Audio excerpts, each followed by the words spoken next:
Good morning, Nova Nation. Happy Friday. Here's what is coming up over the first hour of a special 2-hour episode of the Morning Roar. We're live at the Oreo on Villanova's campus as we conduct our WXV Needs You Station fundraiser. We'll reflect on our own WXVU experiences within the last year at the station. In our Twitter poll question of the day, we ask you what your favorite place to study on Villanova's campus is.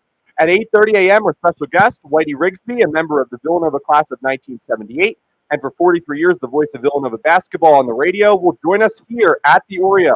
We'll also give a roll call to all WXV Needs You campaign donors so far who contributed at least $8.91, and hear from alumni who once were a part of the radio station here at Villanova.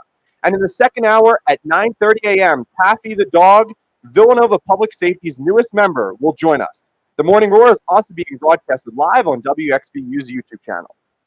Hi, everybody. I'm David Chupansky. I'm Dominic Ricchetti. I'm Chris Coquinos. And I'm Allison Payata, bringing you your first Morning Roar news update of the day.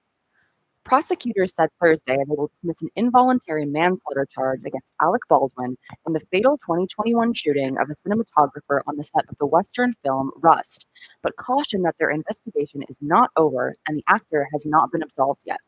Special prosecutors Carrie Morrissey and Jason Lewis announced their decision to dismiss the felony charge after, quote, new facts were revealed that demanded further investigation and forensic analysis, end quote, without giving further details. An involuntary manslaughter charge against Hannah Gutierrez Reed, weapons supervisor on the film, remains unchanged, they said. Lawyers for Baldwin were first to announce that prosecutors were changing course in a sharp turnaround for the Hollywood luminary, who just a few months ago was confronting the possibility of a years-long prison sentence. In local news, Villanova announced Tuesday the university received a $1.25 million gift from Brian F. Prince to endow the director of Office of Veterans and Military Service Members. In support of its dedication to veterans, Villanova's Office of Veteran and Military Service Members received nearly $8 million from donors since its establishment 5 years ago. The Prince family's total giving to veteran and military service members initiatives at Villanova is more than $2.5 million. Back to you, Chris. Thank you, Allison. And today we are live from the Oreo for the special 2-hour edition of the Morning Roar. And now, the last time we did this, we were talking about this earlier. Our hands were numb. We were freezing. Now it's like 70 degrees. It's a great day. The sun is directly in our eyes, but we're going to push through and put on the best Morning Roar 2-hour edition we've ever done. Probably the first one we've ever done, actually. So we're here as part of our WXV Needs You fundraiser, where we've raised an incredible $3,797 so far. We're hoping to eclipse $6,000 by end of the day tomorrow, the 32nd anniversary of WXVU originally signing on the 89.1 FM frequency with an FCC license. Visit give.wxvu.org to support us. A simple donation of $32 will earn you an on-air shout-out and some cool WXVU swag. Starting with our station manager, Allison, could each of us take time to reflect on what the last year for them has been like with WXVU and how cool it has been to see the station grow? Yeah, I mean, it has been incredible. I could probably talk about everything that we've done over the past year for like the next 2 hours, but it's been awesome acquiring that full-time signal, getting our incredible partnership with the College of Nursing. I mean, we're an award-winning station now. We started new podcasts, gotten more in touch with the Villanova community by interacting with professors. Our uphill battle to get played in the Connolly Center, that's still ongoing. So we're hoping that is hopefully going to come to fruition. But it's really been a huge turnaround for the station. I think we've been doing incredible things. Awesome. Thank you, Allison. How about you, David? Okay, going to skip Dom right now. Oh, sorry. That's We're going to okay. go Dom next. No, I mean, I'll that's go. the last. I just, Yeah. Okay, I'll go. I just didn't know if we were going in order. No, seriously, I completely agree with what Allison was saying, and just I remember the involvement fair, which is where I met Nick and Sarah, and kind of just falling in love with the station and falling in love with just doing great things with you guys. Super excited to be a part of the Morning Roar crew. We've come a long way since our first episode. And learned a lot of new things, and it's been absolutely fantastic. And also with the sports broadcast with Dom, of course, just being able to broadcast football and basketball for the first time, all the home games and some away games for the first time in WXVU history was great this season. So super thankful to be part of such an amazing group of people. I keep on saying that because it's absolutely 110% truthful. Awesome. How about you, Dom? Yeah, I mean, it's been fun. I mean, it's my first year on. Got to do a lot of cool stuff. Got a lot of cool stuff because of the radio, like David said, broadcasting sports games, waking up at 7 a.m. on Fridays. It's been a lot of fun, and I'm looking forward to the last like semester or a year and a semester I have left. So we'll be abroad, but once I come back, we're going hard. It'll be fun. Absolutely. I mean, I remember joining the station my freshman year. It was during COVID. Not much was going on. And then this year, flash forward, where the station has full schedule. We have this amazing morning show. I mean, we just could not be in a better spot. And I think right now, it's the best time to be part of WXVU. Absolutely. So, Dom, how about you take us into the Twitter poll question of the day? Okay, and I actually was thinking about this earlier because in one of my classes, somebody gave a presentation about the actual library itself. But what is your go-to study spot on Villanova's campus? For me, it has to be the library. I've never even been inside. I think I've been inside SAC once, and then we also have the reading room as an option. But the reading room is strangely quiet. I like Falvey third floor. It's my favorite. I would go with the exact same thing. Yeah. Falvey third floor is the perfect place to be because, like, you can still make a little bit of noise and you're not going to get yelled at, but it's still quiet enough to like get work done. The reading It's room, scary. If you sneeze in there, you're It's done. oh yeah, scary. no, That's it's weird. It's scary. And then if people are like walking through there, because a lot of people use it as a hallway, which Mhm. creates a lot of distraction too. So it's like I'm not going in there. No, absolutely not. How about you, Allison? Oh, I'm with you guys on Falvey. Definitely. I think third floor is where it's at. Perfect. Yeah. Yeah. David? I don't like a study spot that is completely quiet, but also completely with noise. So for me, since I live at home, I just say my house. Yeah. But Valid. Falvey, I would say Falvey, if I had to pick from these options, is the best. The reading room, I was only in during orientation. Like you guys said, it was way too quiet. And SAC, I was in there once, as along with Tom. And like the hallways are like very interesting. Like they lead Oh, you yeah. in circles. But so I would definitely say it's a beautiful building, though. I would definitely say It Falvey. has those nice little nooks, SAC, but they're always taken, and there's no power cords in them. Yeah, no outlets. I'm surprised that SAC is on here for a go-to study spot because there's about 7 places. Yeah, Well, the exactly. courtyard. Or I think it 7. includes Oh, the courtyard. Courtyard's very nice. True. If you add that, it's like, oh, maybe like 15 people can study in there. you Yeah. know? Nobody studies in con, right? That's No, I impossible. do. I do. How? I don't know how. If you I do have that, No, to in be Bel Air, honest with yeah, you. I do. No, I no, you I don't. get work done in But there. there's Yeah, so many people and like music it blasting. just kind of goes into the background. Oh, You know, okay, that's amazing for you, actually. David, how about you take us into the birthdays of the weekend coming up here?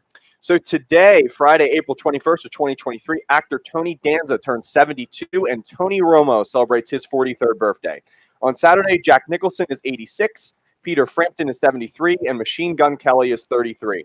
On Sunday, John Cena is 46, John Oliver is also 46, and Tayo Cruz from Dynamite is 38. That's a song, right, Dynamite? Yes, That it is. Yeah. Okay. You Just got wanted it, to make boss. sure. Thank you, David. Let's go to Allison with what's going on with WXVU. All right, always a lot, as usual. So there is another new Profcast episode up on WXVU's podcast feed with the Associate Director of the Ethics Program at Villanova, Dr. Brett Wilmot. It's the 11th in the series, and we have at least 4 more on tap as we talk with some fascinating Villanova faculty members. Remember that our podcast feed is available on Spotify, Apple Podcasts, or wherever you listen to your podcasts. Our featured show of the week is Alt Rock Shock, hosted by Connor Fawcett, every Wednesday at 7, featuring the best in alternative rock. And Connor plays the guitar nearly every show live on the air. He also recorded an interview with the band Wilt that is now available on our podcast feed and debuted on his show this past Wednesday, so be sure to check it out. A big shout out to WXVU team member Becky G, who has been killing it with Instagram posts and reels on WXVU's feed this week for our fundraiser. Be sure to check it out on Instagram at WXVU Radio. And a reminder that we are live outside the Oreo this morning. And even after the morning roar ends, we will still be here broadcasting live as WXVU continues its WXV Needs You fundraiser. Chris and Ryan will be here till 11:30, so come say hi. Awesome. Thank you, Allison. This is the Morning Roar right here on WXVU 89.1 FM. We're going to be taking a quick break, so stay tuned for more live from the Oreo.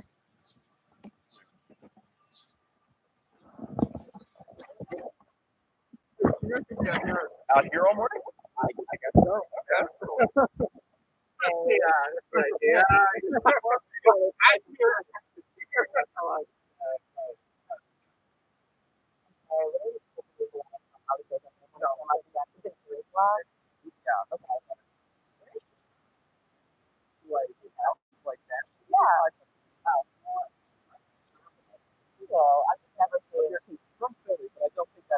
Okay. Well,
And we're back with the Morning Roar right here on WXVU 89.1 FM. The Roar. Let's take it to David with our 3-day weather forecast for the main line. So sunshine today, an absolute beauty. We topped out at 81 degrees. Clouds built tonight with a low of 56. A cloudy Saturday with a chance of showers in the afternoon and evening, a high of 76 degrees. And a mix of sun and clouds on Sunday, but cooler, still a high of 65 degrees. Right now, outside of the Oreo, we are at a temperature of 54 degrees. Beautiful day. Let's go to Allison with the Morning Roar news update. all right, Chris. So SEPTA announced it is ready to modernize its ticket system once again. Recently, it moved from tokens to key cards. Now it plans to go to your cell phone.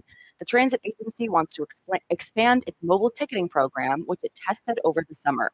Right now, it's looking for a vendor to design a new version of its electronic fare collection. SEPTA also stated it wants the new option to be easier for users, allowing them to pay for multiple riders and have access to real-time information. Vendors have until July to submit their plans. And in other news, many of Twitter's high-profile users are losing the blue check marks that help to verify their identity and distinguish them from imposters on the Elon Musk-owned social media platform. After several false starts, Twitter began making good on its promise Thursday to remove the blue checks from accounts that don't pay a monthly fee to keep them. Twitter had about 300,000 verified users under the original blue check system, many of them journalists, athletes, and public figures. The checks, which used to mean the accounts were verified by Twitter, began disappearing from these users' profiles late morning Pacific time. High-profile users who lost their blue checks Thursday include Beyonce, Pope Francis, Oprah Winfrey, and former President Donald Trump. So for any Twitter users in our crew, is this really leveling the playing field on the platform? What do we think? I don't use Twitter, so I guess we'll take it to Dom. Do you guys use Yeah, Twitter? it's confusing because I use it to follow sports and usually look for tweets from like the reporters who are verified. And now you just don't know. So like, do you get fake reports all the time? But it's annoying. I kind of miss them. I never had one, but I miss them. That's really shocking. Can't believe they didn't give Morning Roar host. I know.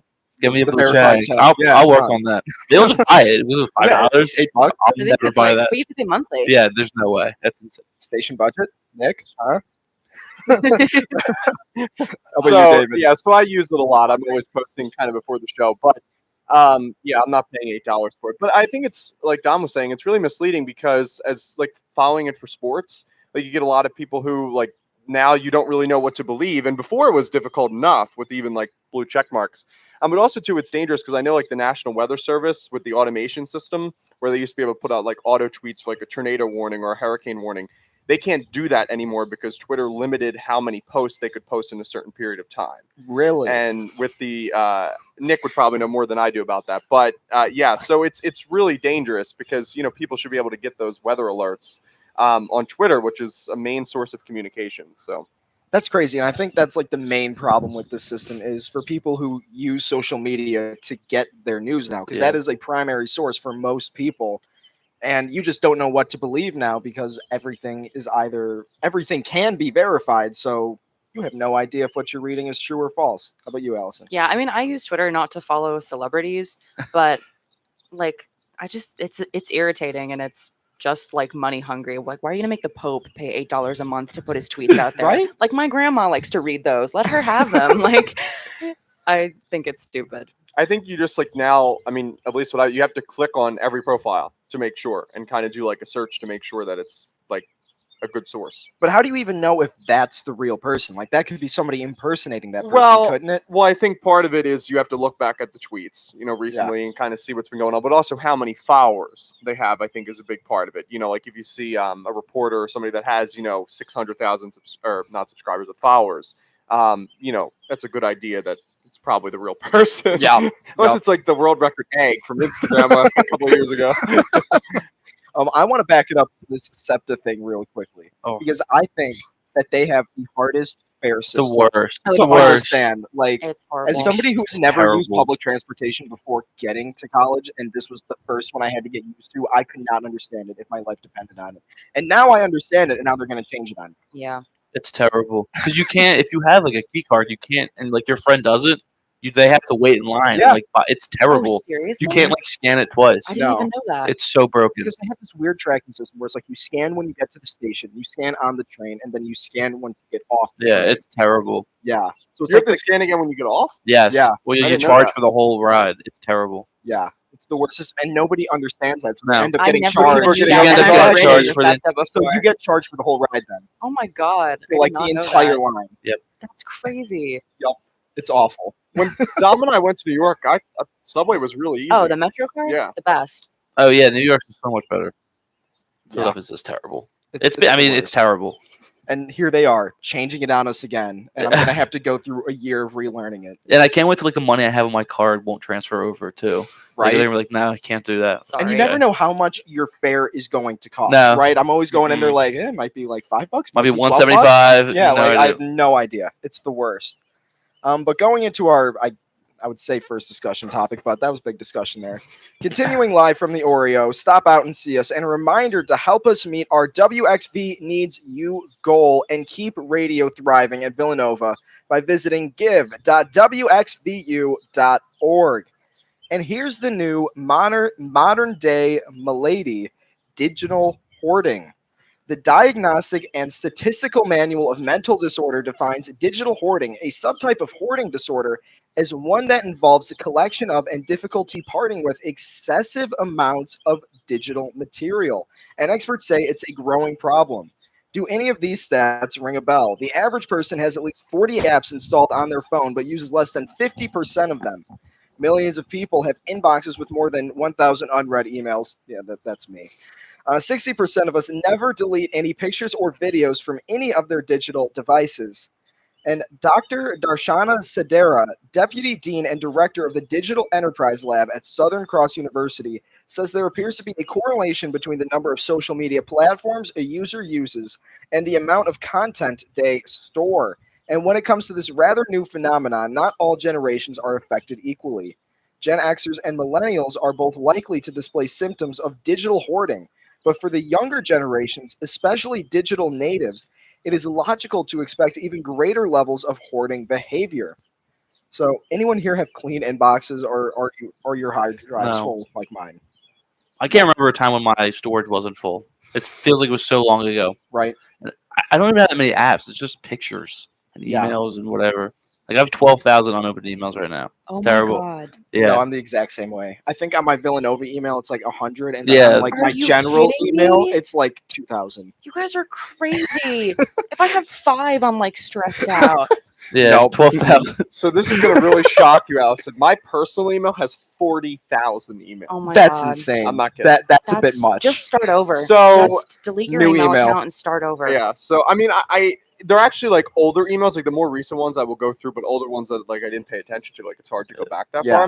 But my school email is completely like zero. Oh, there you go. Yeah. And then pictures wise, I'm always going through my camera roll. Yeah. So they're Okay. yeah, I don't have that many photos. That's impressive, honestly. Anybody who can like actively go through their camera roll and like delete things and keep it clean so you have space, like impressive. Good. yeah, for you, because like Dave. at one point I think I had like 10,000 pictures. I was like, wow, this is a lot of pictures. It's slowing down my phone. Yeah. So now I'm down to like 1,500, 2,000. There you Wow. go. Yeah, I went very through a lot of it. impressive, That was a couple actually. years ago. It was before college. So I was like, when I get this ready.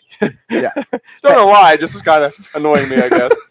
Back to the email thing though. Like once you get over maybe like 500, it's like, oh, There's no going back. exactly. Yeah. It's like, what am I gonna do? Well- read all of them? Absolutely not. Well, now Gonna read what these? what I did recently is I know that Outlook has it. There's like a little check button, and if you press the check button, you can go through all of your emails, and even just as you mark them as read, at least it doesn't show you that there's like a million emails. Yeah. You know what I mean? So that's what I would recommend doing. If you don't want to go through all of them or delete all of them. I've done that on the dedicated mail app on my phone, and it's crashed it because I've had Really? so many emails to read. So Well, I can't do it anymore. Apple, right? Yeah. Well, the mail app on Apple phones is actually kind of weird, in my opinion. Like, I feel like it will sign me out every once in a while. Yep. Like, I'll be signed in, and then it will sign me out, and then I'll go back in, and it's like, well, you're already linked to that account. I'm like, so then you have to go through your settings. I had to unlink it just to, like, log into the same email again. I'm like, this is not a very good app. Yeah. Just download the Outlook app at this point. It's Or the Gmail app. Like, there is an Mhm. actual Gmail app, Yeah. which is really helpful. yeah, definitely. Oh, I guess it's time for our favorite part of the show. Favorite is a strong word. It's definitely my favorite because I don't have to compete, even though I don't know the answer. But it's the Morning Roar Mind Bender. Allison, why don't you take it away? All right, cool. So Dom leads David 5.5 to 3.5 this week. David, if you want a chance to tie for the Morning Roar Mindbender champion, but the rules this week, we're back to an old-fashioned Mindbender. There is no time limit, though let's not make our guests wait too long.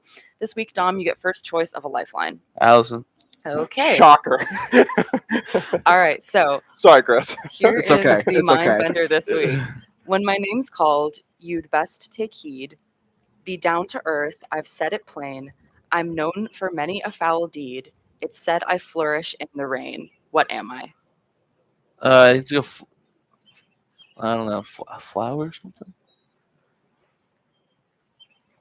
This one's like an old timey It's- English too. yeah. This is kind of tough. Be down to earth. The part that's like messing me up is the foul deed part, because like I'm thinking of nature, but I'm not sure. And so same thing with flourish in the rain. Dom, I don't think I'm going to be much help for you this week, to be honest. Oh, that stinks. I'm sorry.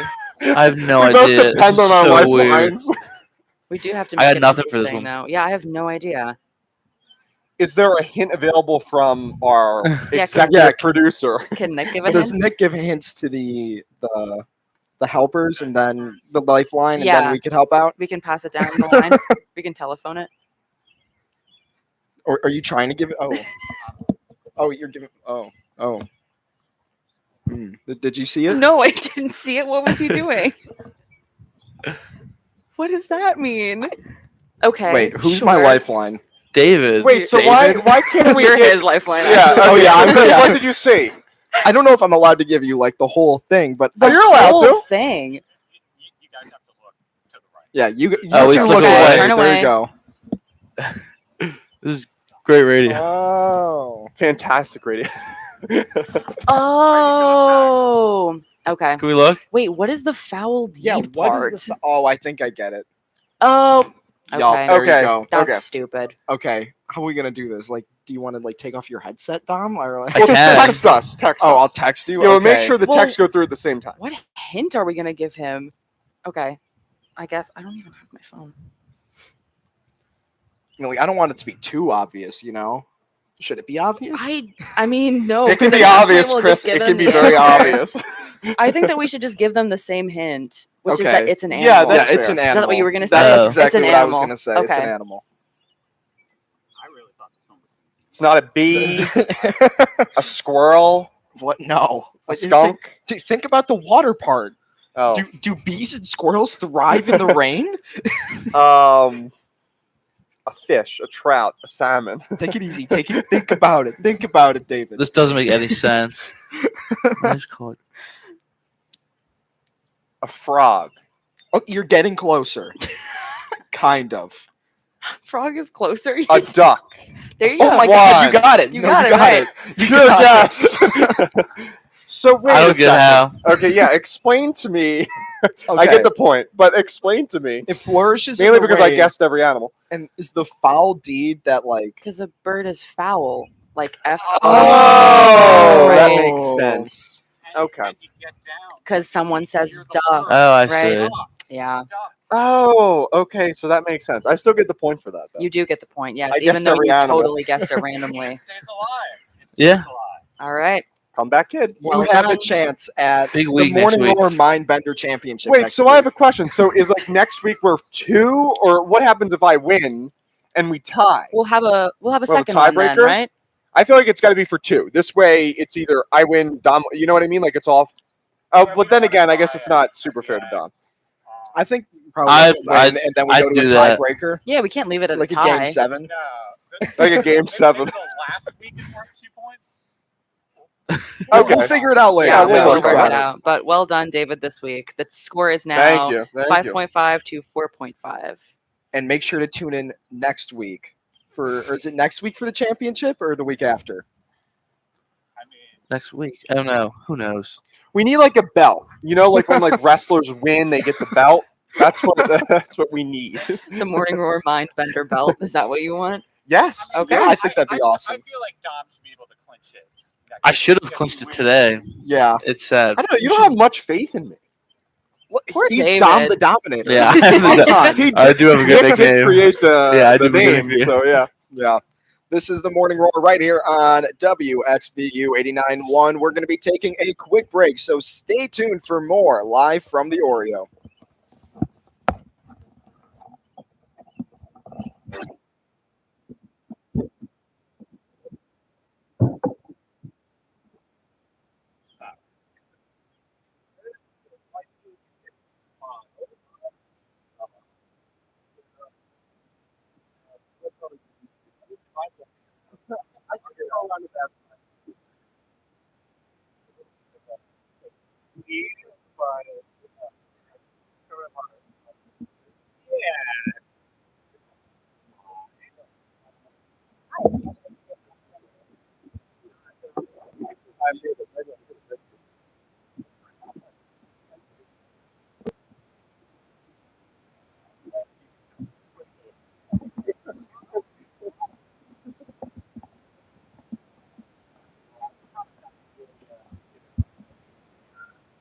That's all right.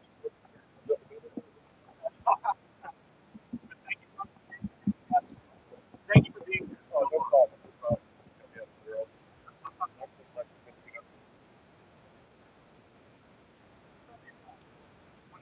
What year is that? I'm sorry. I'm a senior. I'm a freshman. Here or no? I live at the. I live in 12 3. 3 years. Yeah, that's what it was. Nice. So guys. Yeah.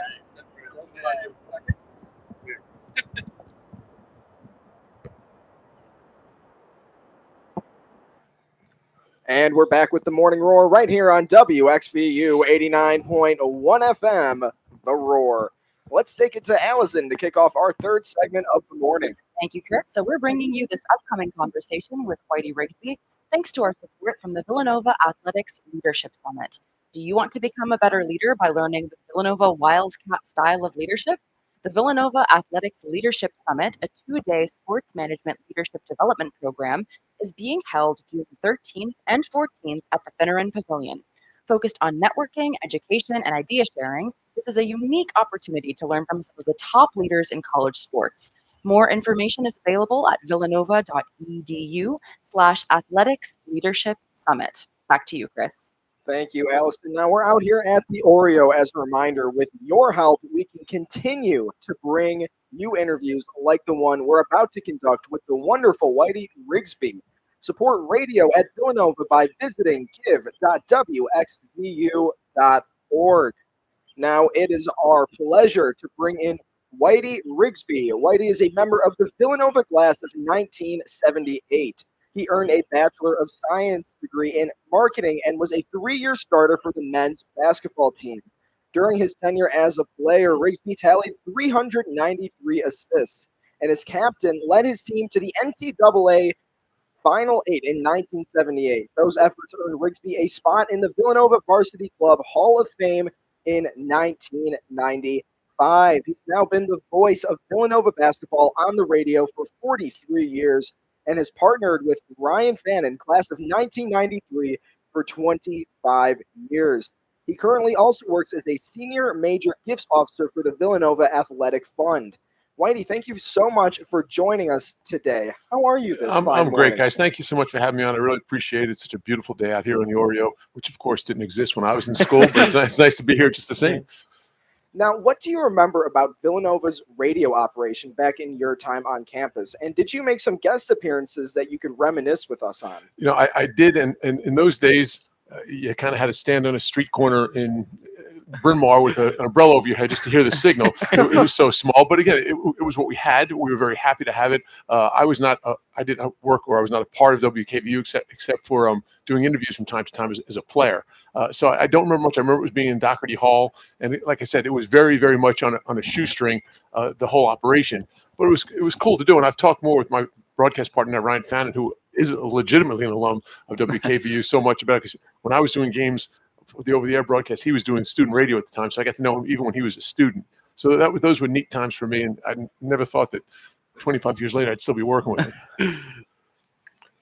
So you were a 3-year starter at a time when the Villanova basketball team had quite a bit of success under Rolly Massimino, the great. What can you tell us about your time playing for the Wildcats? Well, what people don't realize, and I've heard so much in my current role now about our team last year, only being 17-17, only making the NIT, and I try in Coach Neptun's first year, I try to remind people that in Rolly Massimino's first year they won 7 games, in the second year they won 9, in Steve Lapis' first year they won 8 games, and Jay Wright went to the NIT 3 years in a row. So we need to be patient with this current regime, and they'll do just fine. What I remember about those years is the struggles early on. Again, but as you mentioned in the earlier part, I was on a team that went to the Final Eight my senior year, and that was just great. But we won 16 games. Rolly won 16 games his first 2 years here. So we struggled, and people here had been used to being in the tournament year after year after year. They went to the national championship game in 71. This was now 74. People had memories, just like you guys. You're in school now, and you remember basically just good things about Villanova basketball. Then all of a sudden last year, we only won 17 games. I think people can, not just young people, I think people can be a little spoiled. But those days were great because we were starting out basically building this program up again, not unlike Coach Lapis did in his first couple of years, and then Coach Wright after him. That's great stuff. Now, Whitey, how did your experience as a basketball player at Villanova shape your career trajectory, particularly in terms of your decision to pursue sports broadcasting? Well, my first year out of college, I played in the CBA, which is now the G League. Hated it. Right. My second year out, I was an assistant coach at Drexel, and I had just got married. Hated that more. Right. And while I was an assistant coach at Drexel, the then athletic director named Ted Aceto asked me, "Whitey, would you like to sit in and do some color commentating on our games?" I said, "Sure." So I literally went upstairs in the old field house, sat up there, and broadcast the game. And again, I kid you, we were on a radio station, WQIQ, out of Aston, where if you didn't stand in the street corner with an umbrella, you had no shot of hearing us. But you know what? That was my start in broadcasting, and I loved it. I could always talk, as you probably could guess.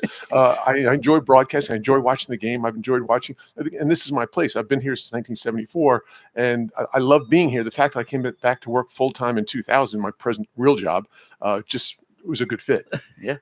That's awesome. So you've been a radio color analyst for Villanova basketball for over 40 years. How has the game and your role as an analyst changed over time? Well, I think the game has certainly changed an awful lot because back when I played in the early days when I started broadcasting, there was no 3-point line. There was no shot clock. The game could be played at a much slower pace, so guys like me could play. Nowadays, I'm not sure I could. And broadcasting really hasn't changed that much. Everything about Villanova basketball is bigger today than it was then. The fact that we used to be on 1210. It was a radio station, was broadcast in 38 states, half of Canada and the islands. So now we're on now everything's streamed. So now I had a son who was a graduate from Villanova who was doing a service trip in South Korea. He'd listen to all the games on iHeartRadio or whatever the stream was at that time. So that's all gotten bigger. But broadcasting, I've had a theory on it for 100 years, is you and I sitting in our living room watching the game and not cursing. What would you talk about? What would you talk about during the game? And Ryan and I are completely different that way, and I think that's what works for us because he's very I like to think I'm organized. He's very organized. He knows stuff. But where he thinks the backup quarterback on the other team's cousin Joey is important to talk about during a broadcast, I don't. And it's good. It's a good fit because we bounce off each other very, very, very well. So can you walk us through that process for preparing for a broadcast, from researching the opposing team to working with your broadcast partner? Well, that's a really good question because as the transfer portals come in, and in particular, it changes things. Because usually in the past, once we get into the Big East games, I know all the players. Yeah. I know all the coaches. I know the broadcasters. I could talk to – I used to say the best way for me to prepare for a game was the 5 minutes I spend with Jay Wright before I interview him before the game and the 5 minutes after. Because the stuff that you can read in a newspaper, the stuff you can read in a media guide, anybody can read. But the stuff I talk to Jay Wright about 5 minutes before the interview and 5 minutes after, you can't. That's something I can give you that you can't get yourself. So those were good. Those were very valuable things. But now with the transfer portal, the problem is you don't know the players anymore. So therefore, it makes an older gentleman like me have to really read more stuff, be more prepared before I leave the hotel, and be more prepared on the plane flying to different places because there's new bodies. And okay, where did that guy come from? Oh, he came from George Mason. He was a forward, but it makes it more challenging. I'd like to say more fun, but no, I'd be lying. That's fantastic insight. Just being able to call the games this year, I mean, there were some great games that I remember. But can you talk about a particularly memorable game or moment that you've called in all your years as a radio analyst? Well, I've been extremely fortunate. I mean, I broadcast the 85 championship, the 16 championship, the 18, the 22, and 9 Final Fours. I mean, so there's been so many great games. Obviously, the national championship in 16 when Chris Jenkins made the shot was just tremendous. I know Chris very, very well. I was just so happy for that group, that team. But then 2 years later, I mean, that team in 2018 and those games they played, the game DiVincenzo played in the national championship game was mind-boggling. That was truly, again, I've been here a long time. That was one of the best teams to ever play in college basketball. And by the numbers, you just look at the numbers, there's no question about it. And I've seen the great UCLA teams back in the 60s and 70s and some great the Georgetown teams, but that team beat the heck out of everybody night after night. And their best player that last night was a substitute. So, I mean, that was a pretty good team. So that was a great game. But the best game would have to stand out for any Villanova person, I think, would be Jenkins' shot in 16. I mean, that's fantastic that you were there for that, right? Switching gears just a little bit, as senior major gifts officer in the Villanova Athletics Sounds office. like a big title, doesn't it? Yeah. What does your day-to-day work entail? Is it flexible when you have to travel to call games with Ryan Fenn? Yeah, very much so. And it actually works well because what I do is I raise money, right? Mm-hmm. Well, who goes to the basketball games? Donors. So, I mean, and it's very good for me. And they'll call me the next day after the game, questions about the game. Let's face it, Villanova men's basketball here is a centerpiece of the university athletically, if not university period. And our donors feel the same way. So our biggest donors to the university athletics have a real connection to basketball. They see me as the basketball guy. So it's a good connection. On the road, I'll see them. I'll go out for dinner with them on the road. So it's a perfect, if I didn't broadcast, I would still probably go on the road with the basketball team because that's where the donors are. Yeah. Mm. So can you reflect a little bit about how Villanova's athletic program has changed since you first started working here and how you felt seeing the success that the women's team had, anchored by Maddie Segrist this past season? Well, I'll answer the back end first. Thrilled. I was fortunate enough to be at both NCAA tournament games here. I went to Greenville when they played and lost down there to Miami. I was thrilled. Maddie's a great woman, great kid. She's coming back for the basketball banquet next week. Actually, one of our donors is flying her back from Dallas so she can make it to the banquet, which is wonderful. I think one of the main things when you see the difference between today and 1974, 75 is the growth of women's athletics more than anything. I mean, athletic programs have grown leaps and bounds, but in particular on the women's side, and you saw it the following this year excuse me, of our women's basketball team, how well they did. But our other teams, our softball teams won the Big East championship. They have a beautiful field right across the street here. The women's programs here have blossomed. I think in the 70s, when I was here, there might have been a handful. I think we had women's track and women's basketball just starting out. We didn't have many women's sports, and now we have 12 of them, I guess. I don't know the exact numbers, but a lot of women's sports, a lot of women involved. And I think that's the biggest way this university's athletic department's grown. Awesome. So with the NIL pool and how competitive the Big East is, and some big moves for the Wildcats so far, including landing TJ Bamba, do you think the men's team is in store for a big rebound season? I hope so. Again, back to you said, the transfer portal NIL changes things. It's hard to say. And there's a lot of, as you know, and everybody knows, there's a lot of players still out there waiting to find a home.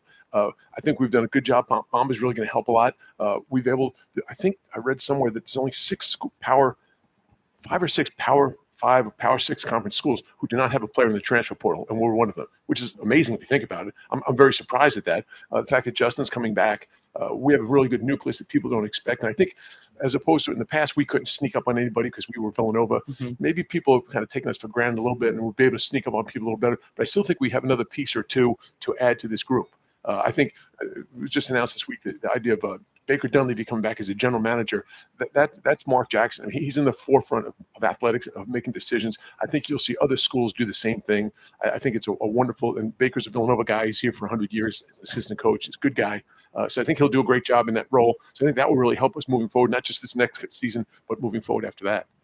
That's great, and I know that some players who are in the transfer portal are about to make their decisions pretty soon. So someone's making it today. Okay. Hakeem Hart. Hakeem Hart. Well, Philly guy. Hakeem Hart's, and I think he's going to come to Villanova. My inside sources tell me. And obviously the 64,000-pound gorilla out there is Hunter Dickinson, who's going to be on campus supposedly next Friday. But to me, that would be a stretch. I'd be surprised. But he's going to be here, so we haven't lost yet. So Dom and I, as I said multiple times on our crew, had the opportunity to call every Villanova basketball home a game and also some away games for WXVU this past season. And I'm very interested to hear your answer here, not just for our listeners, but also for my own self. What advice would you give to someone who is interested in pursuing a career in sports broadcasting? Well, I think you have to work at it. You have to work. It's not something you can just wake up in the morning and go do. I'm fortunate, as opposed to Ryan Fan, that I played. So I have an innate understanding of the game that Ryan might not have because he didn't play. If you've ever seen him try to play, you'll know he never played. But I think that helps me a lot. But I think it's something you have to work at. It's not something that you just put the headset on and just start talking about the game. While I kind of downplay the whole idea of sitting in your living room and not cursing, there's a heck of a lot more to it than that. And I think you have to be prepared. I think listeners realize when you're not prepared. They listen to you, and you just can't get by on your good looks. Even though people always said I have a face for radio, but I think you have to prepare for it. But have fun with it, man. Especially broadcasting basketball, it's a game. I've talked to Kyle before. We're out in Portland, and they just lost a couple of tough games, and he was new and he was down. I said, "Yo, man, we're not curing cancer here. This is basketball. It's a game. Let's have fun." And it's easy for me to say that to him, and I'm not sure I convinced him at all, but I enjoyed it. Awesome. Well, thank you so much, Whitey, for coming on with us. We really appreciate it. You're welcome, guys. Best of luck. Any way I can help out in the future for any of you guys individually or as a group, please knock on my door. I'm in the field house. Awesome. We really appreciate it. And to keep the Villanova radio tradition alive from the days we were running on Carrier Current AM to today with our full-time FM broadcast signal, and ensure Villanova has a thriving radio program for graduating classes to come, visit give.wxvu.org.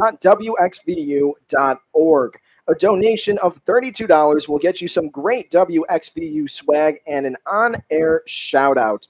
We're going to be taking a quick break. This is the Morning Roar right here on WXVU 89.1. Stay tuned. Thanks, guys. Thank you. I mean, my office and field, if I can help it. Thank you. I appreciate it. Thank you so much. Can I just get one good focused picture taking the role of Dom this week? All right. Let's look into the sun. Sorry. So on the count of 3, 1, 2, 3. I'll take one more. 1, 2, 3. Thank you so much. Thank you so much for coming on. Absolute pleasure. Thank you very much. Thank you. Anything, let's do more of these kind of things in the future. Thank you. Thank you very much.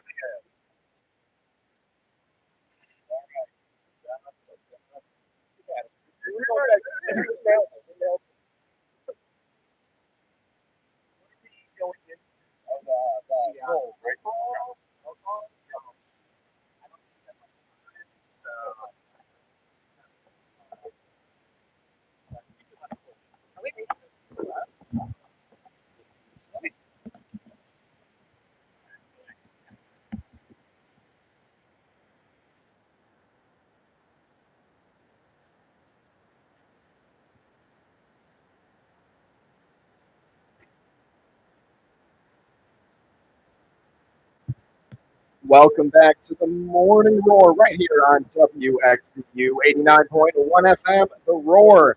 And it is now time for our donor roll call. We've been doing our WXV Needs You fundraiser all this week and have garnered some absolutely wonderful support. We've had 31 donations totaling $3,797 from alumni, fellow students, parents, and simply just listeners of the station outside the Villanova community. As promised, a donation of at least $8.91 will earn you a shout out. And now we hold our WXB Needs You roll call, saluting those who have contributed. First up on the list, we've got Burke Dugan, And Sandra Wasson, Michael Danko, Dave Brannigan, Jim Semple, William Korbick, Vince Buono, Brendan Doherty, Anthony Costello, Rachel Burgoyne, Judy Langdon, Pete Mundo, Caitlin Santana, Brian Golden, Kristen Golden, Francis V. Oscu, Will Kristen, Mary Kate Kaczynski, and Ryan Hannafin. David. I lost my spot. I lost my Well, spot. we're at Bill McCloskey. Bob Herman. Joe Gallagher, And Ian Bush. We are so grateful, particularly to our beloved alumni, for their passion for Villanova radio. They've emailed and called and told us how much their experience at the radio station here helped shape their lives, both in and out of radio. We are going to feature 4 great audio submissions from WXVU and WKVU alumni talking about their experiences with radio at Villanova. The first is from Joe Gallagher, class of 1972, who went on to be part of the legendary 560 WFIL radio in Philadelphia, and afterward, over 30 years as a radio tech with the Voice of America, VOA.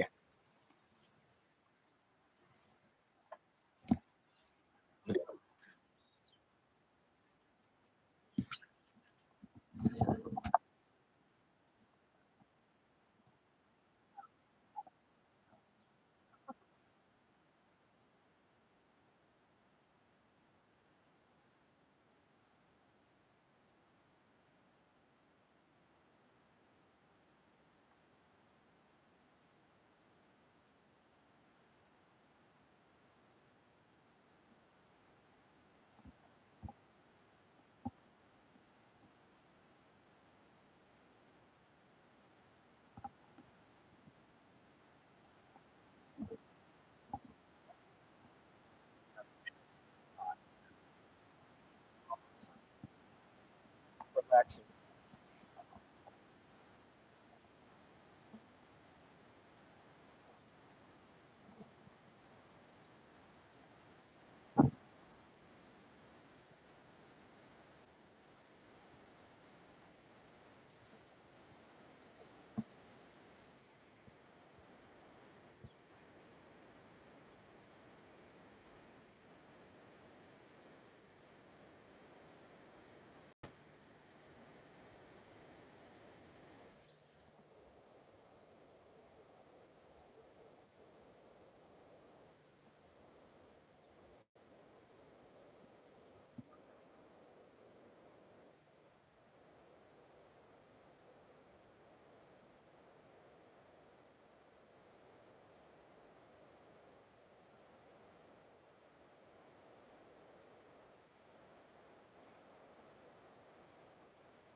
And this next clip is from Albie Oxenrider, Villanova class of 1982, and the current sports director at WPXI TV in Pittsburgh.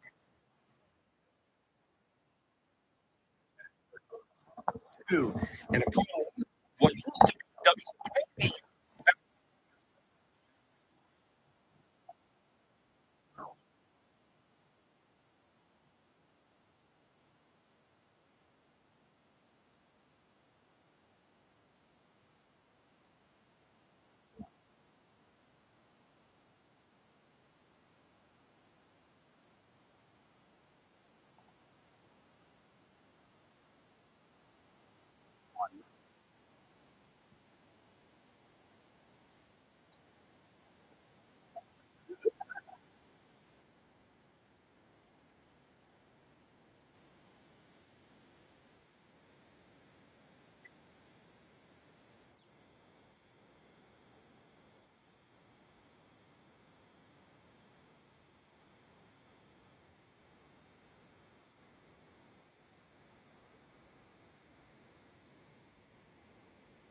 And this next clip is from Mary Beth Fay, a senior producer with NBC and Villanova class of 1999. I'm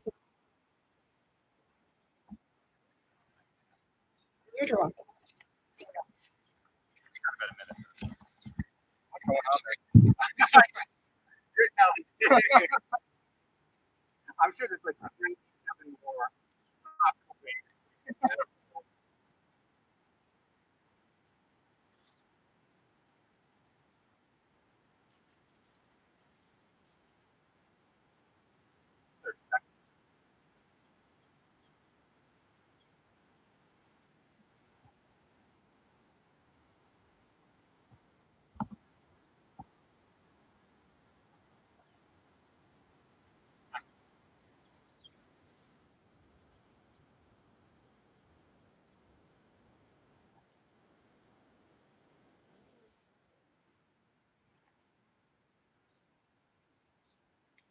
And here's Jeffrey St. Pierre, Villanova class of 2003, and the morning drive host at 93.1 WPOC, the country station in Baltimore.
And finally, let's hear from Ian Bush, current Villanova communications professor, class of 2004.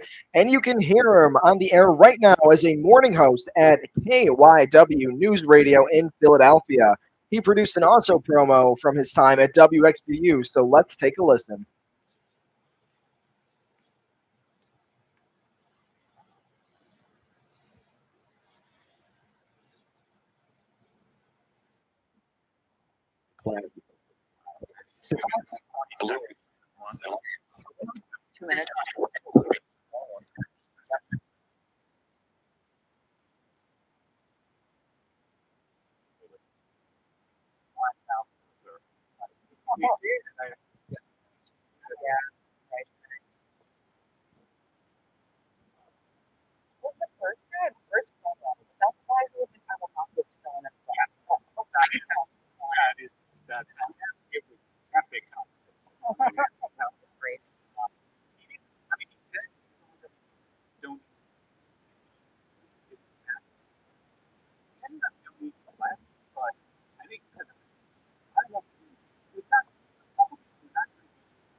What did you tell him about basketball? I never. They're not saying that.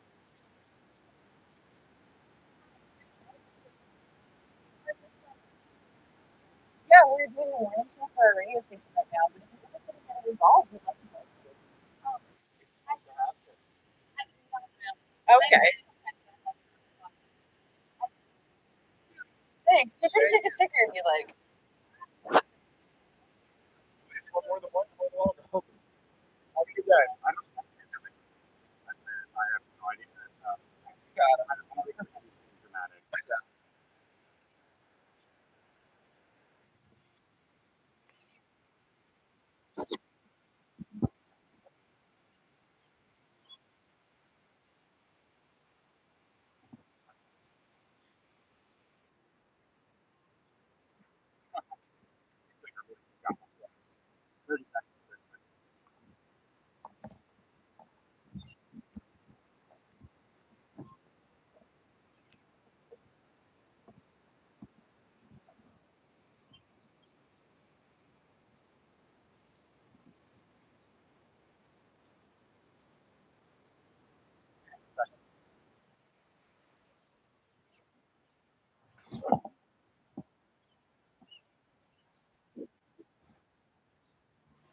It's been so great connecting with our alumni this past week. And reminder, you can contribute to WXB Needs You by visiting give.wxbu.org. This is the Morning Roar right here on WXBU 89.1 FM. The Roar. We're going to be taking a quick break, so stay tuned for the special bonus hour of the Morning Roar live from the Oreo.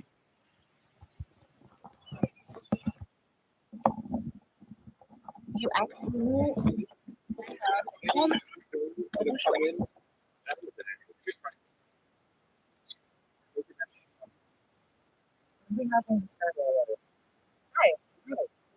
break the airwaves. You gotta give me set me up for an interview.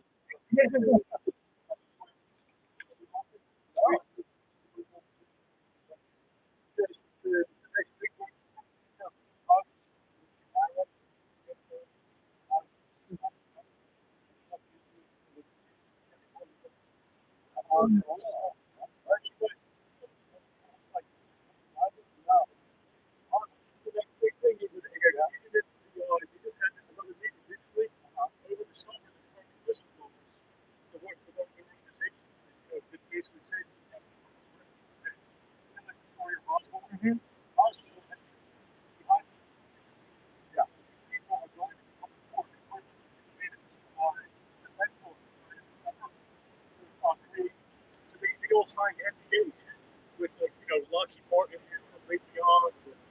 Back in the day, the Air Force. Now they're allowed to talk. Yeah, this is going to be the biggest thing. Nobody's talking about it.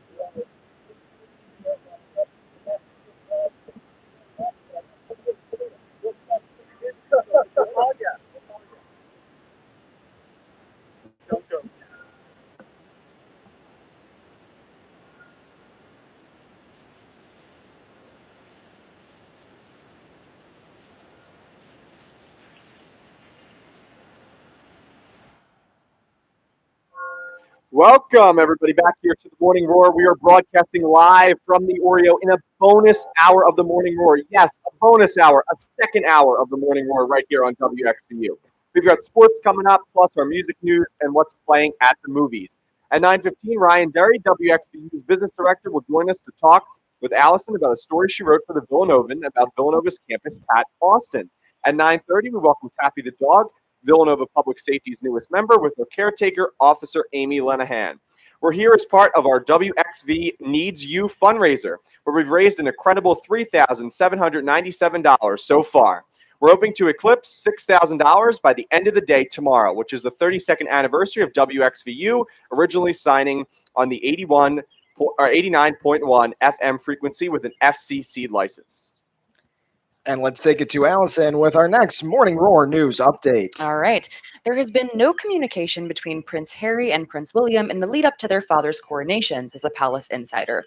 According to a People story, the relationship between the brothers remains tense as the two are set to reunite at the coronation of King Charles. Although Buckingham Palace announced last week that the Duke of Sussex will attend his father's crowning ceremony on May 6th, the rift between him and the rest of the royal family remains, evidenced by Prince Harry not seeing King Charles or Prince William during his surprise visit to London last month. The source is quoted as saying, quote, "Things are strained," end quote, and Harry's participation in the historic event will do little to ease tensions. And in other news, University of Queensland scientists say they figured out why we sometimes forget what we're doing when walking into a new room. While previous studies have found that walking through a doorway creates a new space or event boundary, making it more difficult to recall our purpose, the new research determined that passing through doorways that joined identical rooms usually didn't impact memory, perhaps because there wasn't enough of a changed context to create an event boundary. It was only when these researchers distracted their volunteers that the doorways between identical rooms affected memory. The team says this falls in line with the theory that it's mostly when we're distracted that we're likely to arrive in a room and forget what we came for. So how often does this happen to you guys? All the time. At least probably once a day. I mean, come on. I walk into like my kitchen. I'm like, what am I doing here? Like, why did I come out of my room? And then I'm like, oh, To whatever. eat, Probably. what is it, Cheerios? Like Oh yeah, dry by the handful? exactly. Ew. The Yeah, whole no, you entire got it. cereal box. The entire cereal box. No, you guys get it. Yeah. How about you guys, Dom? I usually just walk around when I'm bored. Like I'll just Like if I'm at my house, I'm just bored. I'll just walk and just go in all the rooms of my house. Like if nobody's home, I'll just make sure everything's cool going on in all the other rooms. Like the rooms you don't go in a lot. You don't do that. Yeah, I'll go to, make sure everything's cool. That's funny. I just imagine he's like a security officer, just like Yeah. patrolling Yeah. your house at that point. David, That's how about funny. you? I don't think I do this. Oh, really? I mean, You're special. No, maybe I just don't remember. I don't know. I'm kind of reading through it again to see. But I mean, I do agree with Dom to a certain extent. Like, I will walk around, like maybe not my house, but let's say, like for example, when I was in SAC, right, the one time with all the circle kind of the way that the classrooms go. Like, I was only in there for like 15, 20 minutes for a meeting, but I walked around to see like new stuff that I didn't see before. So would that be like part of it? No. That's No. exploring. Mm-mm. I think. Okay. So you just mean like going to places that you've been before? Like you have a purpose This has in never happened going to you? into the room. You walk in and you're like, Okay. oh, I was here for something, but I don't know Oh what yeah, it is. okay. Yeah. Yeah. Yeah, that's happened. I definitely agree. Yeah. Okay. I think I was a little confused. I think what Dom said confused me. Oh yeah, I kind of went off the rails there. Yeah, okay. But yeah, I would say that happens, yeah. How about you, Allison?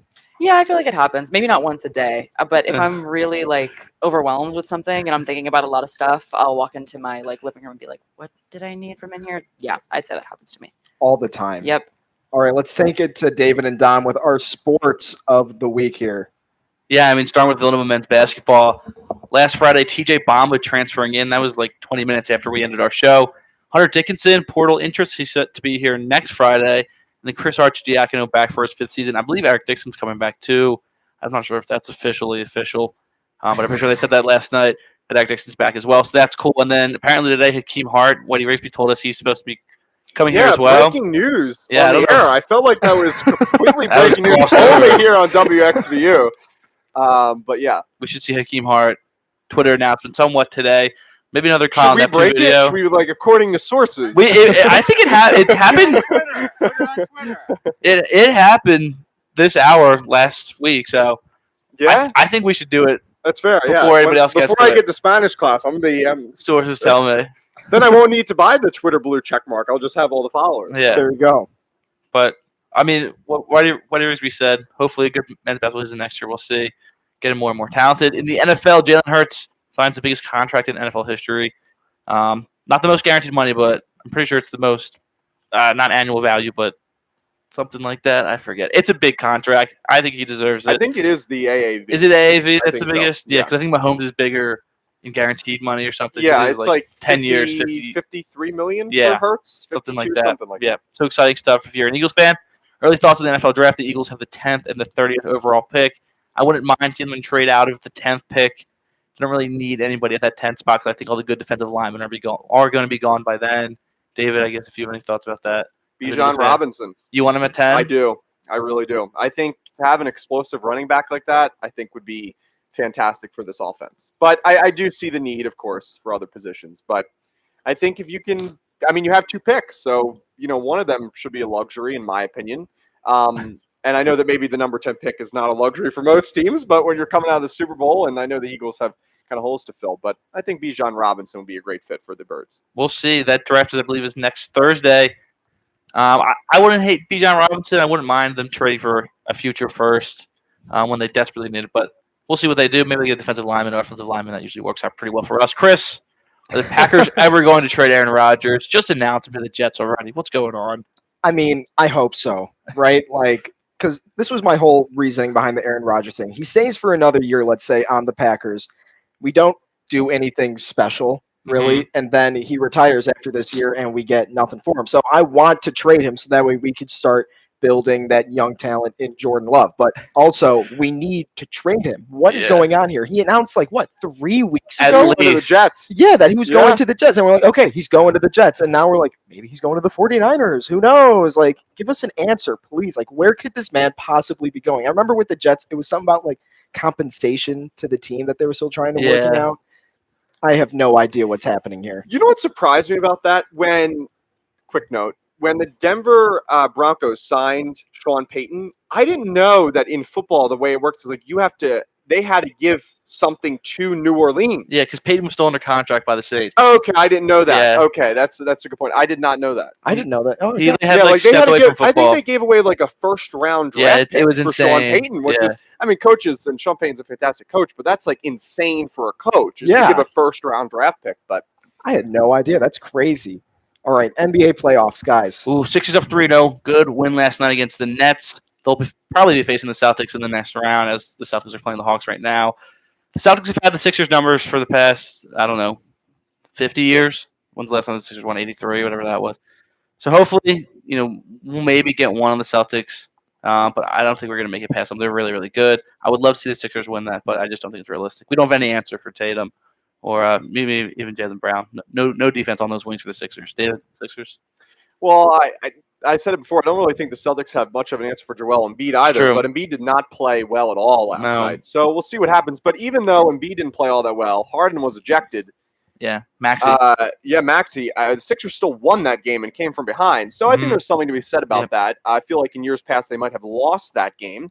But yeah, so I mean, the Nets aren't very good, but I think the Sixers. I think they'll have a chance against the Celtics. For I think sure. they have for sure. a chance. Draymond Green was suspended after he literally stomped on a player in the middle of an NBA game, and yet there was still some sort of discussion of if he should be suspended. I think if you stomp on somebody, you should probably be suspended. It's pretty clear cut in my opinion. Pretty clear cut. He stomped on Domantas Sabonis. Sabonis did grab his leg before that, but I don't think the proper reaction is stomping. Maybe if you're 4, but Draymond Green is a 34-year-old man. But I agree with Chris. They are definitely worth suspension. David, any thoughts on that? Not really. Okay. To be honest, I think you said it. Yeah. And then finally, Chris, concerned with Giannis's injury? What's going on? I am not concerned at the moment because I know that this team, with as deep of a roster as it does, we can beat the Heat in the first round. Yeah. That's not that big of a deal. If this team knows that they're going to go into a game without Giannis, they could play as an outstanding championship team and destroy the Heat. I'm worried, though, if we get not even to the next round. The next round, I think we could beat, who is it, the Cavs or Knicks? The Knicks without Giannis. It's when Yeah, but then if you get to the 76ers, that's going to be your no, problem. it's when we get to not if, when you get to the 76ers. I mean, personally, I would prefer the Sixers over the Celtics. No offense. Really? Really? You want to Yeah, look at the season You're going to series? eat your words in about 2.5 weeks. 100%. The Sixers can, if they can beat. I mean, I think they can beat the Bucks. Without Giannis, sure. With Giannis, Yeah, look at the season series. I don't even know what the season series The was at. regular season series. Either we won it by a game or it was tied. It'll go to 7 games. I think the Bucks have it. Home court advantage. I think that's going to help out. Big thing in the conference finals. I think it'll be fine for the Bucks. We're good. We've got it handled. No worries here. Why don't we go to the MLB check-in? David, take it away. Oh yeah, tough loss for the Phillies last night. Not the greatest of starts, unfortunately. But I said it before, still not too concerned. Since Sunday, they've been playing, in my opinion, better baseball. They won the last game against the Reds, took 2 or 3 from the White Sox, and last night wasn't great, but I think they have a better chance the rest of the series. And Matt Strahm pitched well. Of course, Ranger Suarez and maybe even Bryce Harper coming back in a couple of weeks. We'll see what happens there. But like I said, I don't think it's time to panic. Philly's going to be really good this year. And Max Scherzer suspended. Dom, I guess I'll get your thoughts on both of those things. Pretty much, if you don't know, he was suspended, I believe, in the 4th inning of the game the other day, I believe 2 days ago against Los Angeles. For having a sticky substance, an illegal substance, according to the umpires. So he was ejected from that game and issued a 10-game suspension. Scherzer said that it was just sweat and rosin, which is technically allowed by Major League Baseball. But also there are rules about how much rosin you can use and where you put it, like if it's on your glove or whatever that may be. So, of course, it's kind of up to the umpire's discretion. So, Dom, kind of your thoughts on that? Yeah, I mean, it's just painful to watch the Phillies right now, which it usually is at least one time of the year. If that's in late August or whenever they usually collapse, but right now it kind of hurts. I hate seeing them lose to the Rockies, who have like 7 wins. I mean, so do we, but I think we're a much better team than the Rockies are. I think as long as we get to the All-Star break, within 4 or 5 games of 500, we'll be okay. Depending on when Bryce comes back, I'm kind of hoping he doesn't come back and play first base because I need to get Schwarber and Castellanos out of the outfield eventually. But as soon as I can get Bryce Harper back, I'm good with that. But we'll see how that goes. And then Max Scherzer suspension. Yeah, he used too much rosin, mixed with sweat. That stinks for Max Scherzer, but kind of funny that it happened to him. Like he's like, known for overreacting and stuff. But should he be suspended for 10 games? I don't know. It's a lot, but for a pitcher, it's really only 2. Awesome. Thank you, guys. David and Dom with our weekly sports roundup here. Let's go to Allison with our music news. All right. So, Nickelback is inviting Lizzo to share the stage with them after posting a clip of her praising the band's music in a 2019 CBC Music interview. It shows her listening to Nickelback's 2001 hit, How You Remind Me. Her critique: why do people not like Nickelback? I feel like Nickelback gets way too much crap. I think this is a jam. Awesome. All right, and September 23rd has been declared Bruce Springsteen Day in New Jersey. Governor Phil Murphy said the honor is to recognize Bruce for all he has done and will continue to do, from giving us the gift of his music to lending his time with the causes close to his heart. It's the same day the boss turns 74. Boomer sports writers everywhere rejoice. Thank you, Nick. And of course, David, just for you, we had to update this. Thank you, Luke Allison. Combs' next single should be a huge hit with fans because they chose it. He conducted a poll on social media that gave followers the choice between Five Leaf Clover and Love You Anyway as his next release. And while performing in Nashville, he revealed that the latter tune came out on top. He told the crowd, quote, "It was real close. I think it was 51% to 49%, end quote. Awesome. Thank you, Allison. Let's take it to Dom with our movie preview here. And just these are some brutal ones here. First one we are looking at is Evil Dead Rise, a rated R horror mystery where 2 estranged sisters have their reunion abruptly interrupted by a fight for survival after unleashing the power of The Go ahead. Necronomicon. the Necro. Yep, Yeah, good Necronomicon. job. Thank you. Are you familiar with the Necronomicon? I'm not. The Okay. Necrocomicon? and inviting in the mother of all demons. Sounds exciting. Lily Sullivan, Alyssa Sutherland, Morgan Davies. 95% on Rotten Tomatoes, though, so maybe we're wrong, but I don't think we are. Guy Ritchie's The Covenant, a rated R action mystery where a U.S. Army sergeant's Afghan interpreter goes to Herculean lengths to save his life. When the sergeant learns the man and his family were not given safe passage to America as promised, he must repay his debt before the Taliban hunts them down. Jake Gyllenhaal, Dar Salim, Emily Beecham. 80% on Rotten Tomatoes. I won't be seeing either of those. Neither No. will How about I. you guys? No, it's not on my list of things to I see. don't think we're picky. I think movies just stink nowadays. I mean, when the Barbie and Oppenheimer movies come out this summer, So those on the get same huge. day, On the I'm same, Double they feature. moved the Oppenheimer movie like a month back now. Oh, that's annoying. I was They gonna did. double feature it. Definitely because of the Barbie movie. That's what everyone was saying. Definitely because. All right, thank you, Dom. Let's go to David with our national days of the week. So today, Friday, April 21st, is Keep Off the Grass Day. It's also Kindergarten Day and Big Word Day. Tomorrow is Record Store Day and Earth Day, and Sunday is Cherry Cheesecake Day, Take a Chance Day, and Talk Like Shakespeare Day, observed on the anniversary of his birth and his death at age 82. And before I leave, just wanted to say, with the Earth Day part, do your part, take care of the Earth, recycle tomorrow, and recycle every day, but really try to take care of the Earth and clean up, do something good for the Earth tomorrow and try to do that every day. So that's where I'll end. Awesome. Thank you, David. This is the Morning Roar right here on 89.1 WXVU. We are live from the Oreo, so stay tuned for more after this quick break. I know. We have, yeah.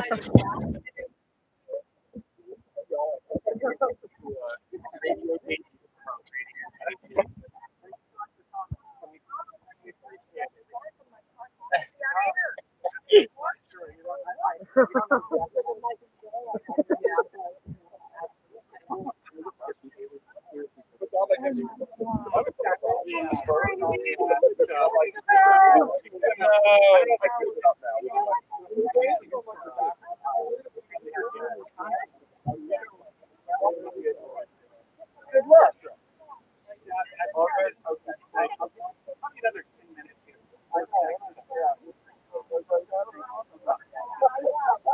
Wait, when did that happen?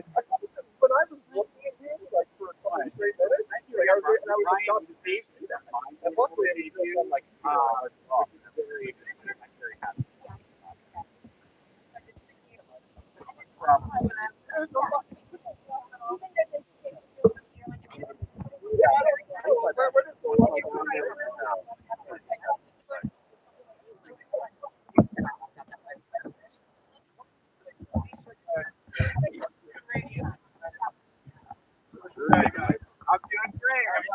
We're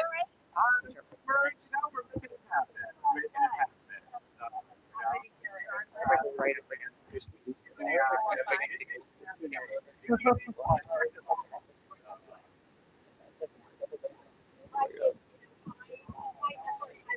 Exactly.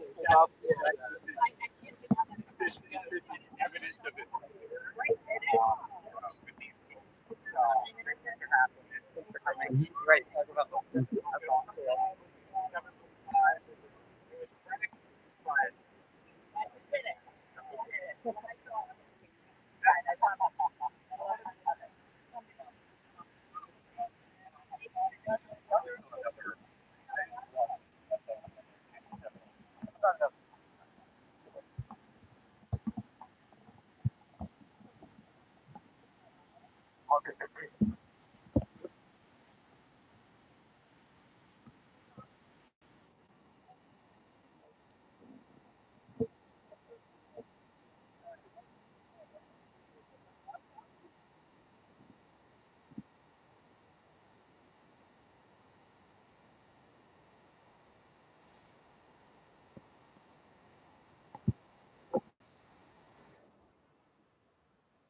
It's the Morning Roar right here on WXVU 89.1 FM. Let's take it to Dom with our 3-day weather forecast for the main line. Yeah, today, nice and sunny, a beautiful day. We come out at 81.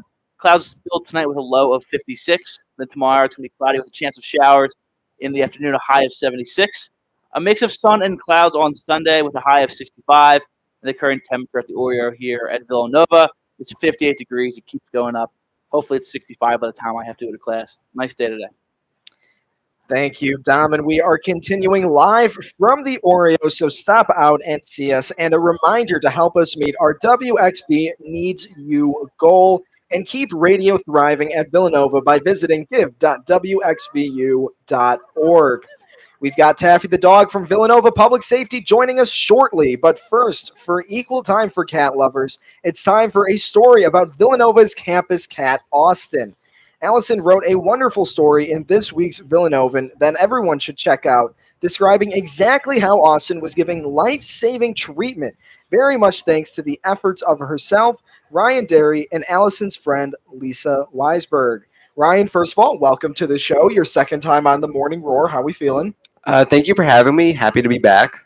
Awesome. We love to see you here. Now, Allison and Ryan, can you talk to us about what went into rescuing Austin and some of the trials and tribulations, including finding her bleeding? Yeah, so I think a lot of people knew about her. She was a super friendly cat. She actually called that patch of grass over there her home, and she would just walk right up to people walking by. So I think a lot of people came to love her. But we noticed a few weeks ago, right before Easter break, that she was bleeding, and we got really worried about her. So we called vets in the area, and they said if it persists, she's going to have to be brought in. So we ended up taking her into the vet and finding out, surprisingly, actually, that she was pregnant with 4 kittens. And we decided we had to kind of take her in and take care of her. You want to continue the story here? Yeah, there were actually you skipped a few steps in going to. I didn't want to do the whole trapping- saga, but we had to get a crate from the Facebook group, like the Radnor free buy nothing group, and someone graciously gave us a cat crate, and we brought it here, and we tried to get her inside by tempting her with food. That did not work. We actually kind of spooked her a little bit by trying to close the door on her. She did not like that. What we ended up having to do, and Allison was very brave about this, we put the crate on its side and then picked her up and just dropped her. She freaked out a little bit, but it was for a better cause. yeah. And she may or may not have stayed in the dorms overnight. We know cats are not permitted, but she was a very good house guest. And then we took her into New York City with us. She ended up needing emergency surgery because the infection was so bad that the kittens were not surviving. And so they were all surgically removed in an emergency spay that was needed to save her life. But she is very lucky to be alive. She is in a wonderful foster home right now. And then hopefully when I graduate and I return home, I will be able to take her in permanently. So I'm very excited that she got a happy end to her story. We were really worried about her.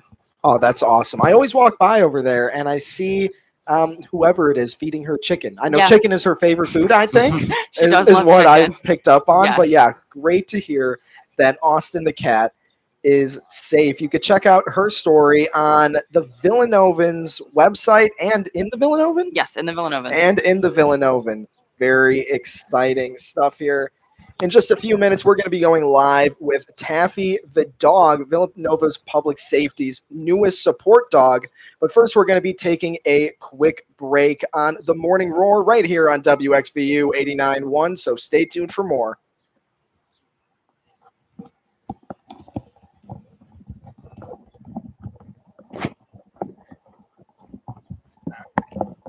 Officer Lennon.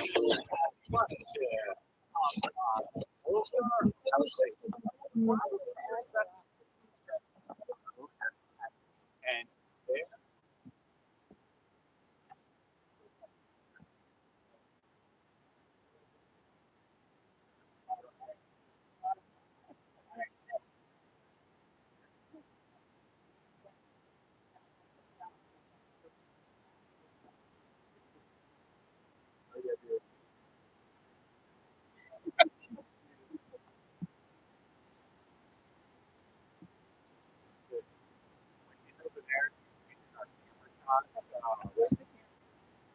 right here. Not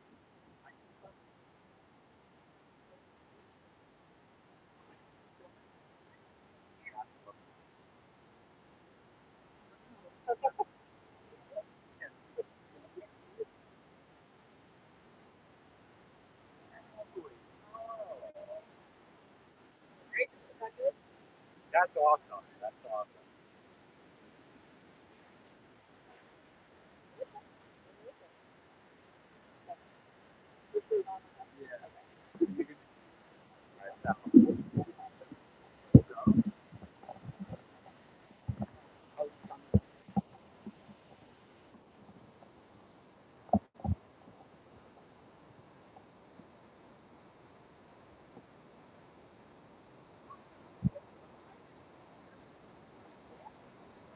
Sure.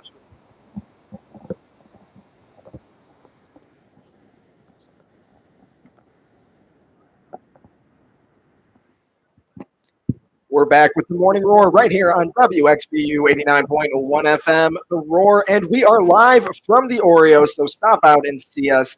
And a reminder to help us meet our WXB Needs You goal to keep radio thriving here at Villanova by visiting give.wxbu.org.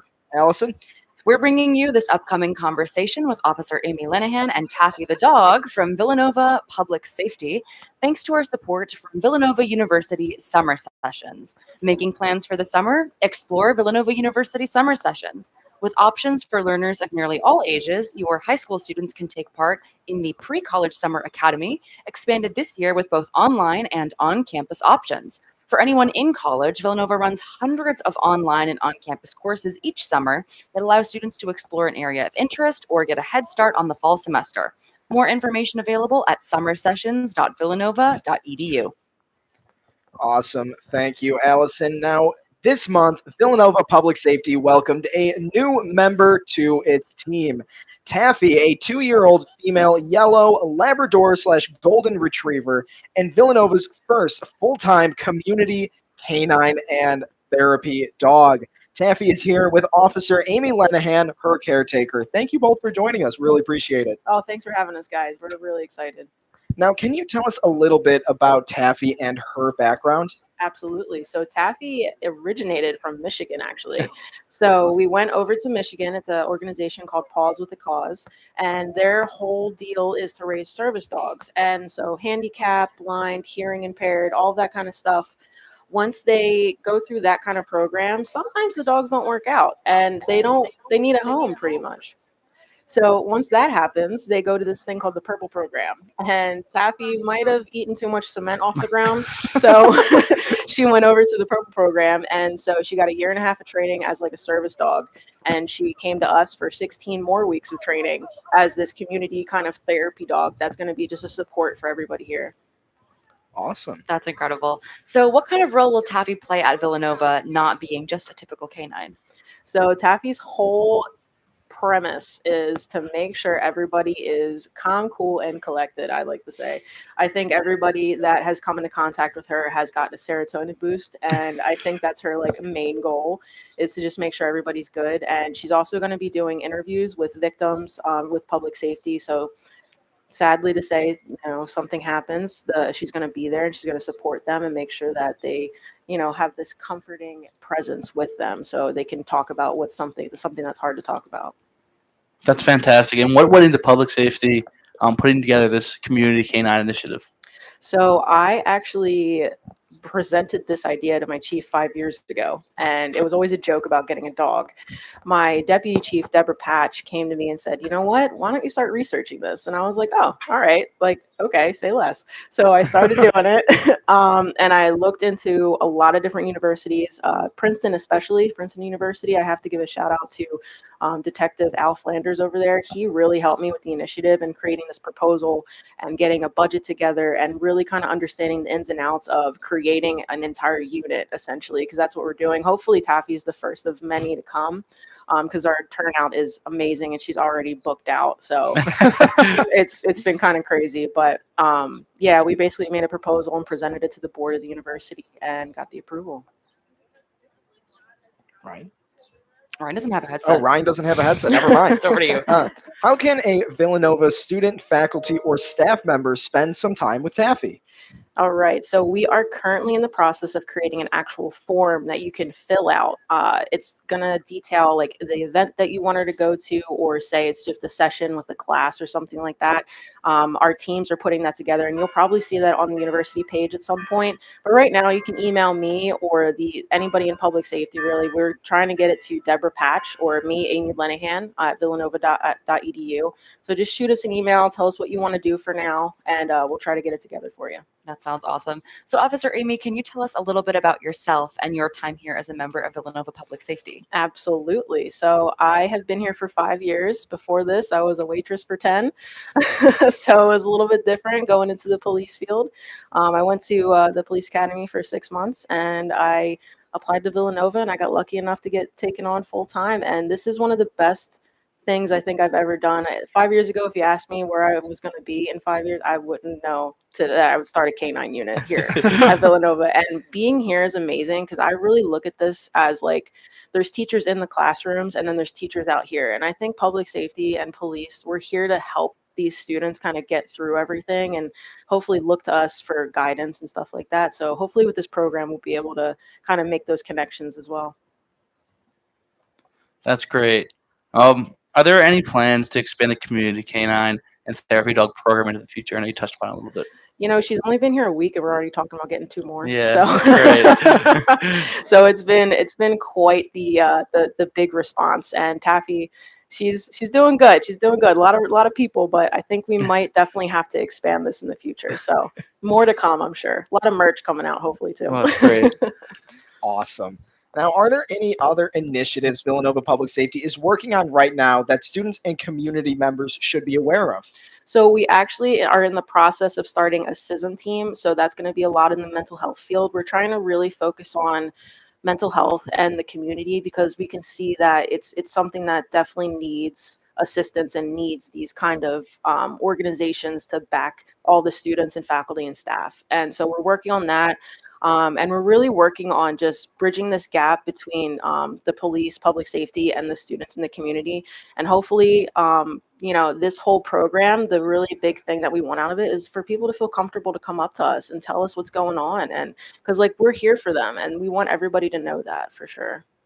That's great to hear. Yeah. So one last question for you. How can Villanova community members find out more about what's going on with public safety? So please log on to Instagram, Villanova, I think it's VU Public Safety on Instagram, and then online on the website. And I think we do have a Facebook as well. So please check those out and we'll be there. Awesome. Thank you, Officer Lenahan and Taffy, for joining us on the show today. We really appreciate it. You're very welcome, guys. Thank you so much for having us. We're honored. Thank you. Now, this is the Morning Roar right here on WXVU 89.1 FM. We're going to be taking a quick break, but stay tuned for more.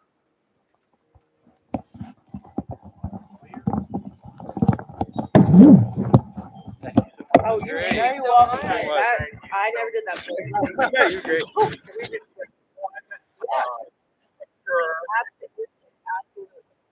You want to get her like right there? Yeah, that would be awesome.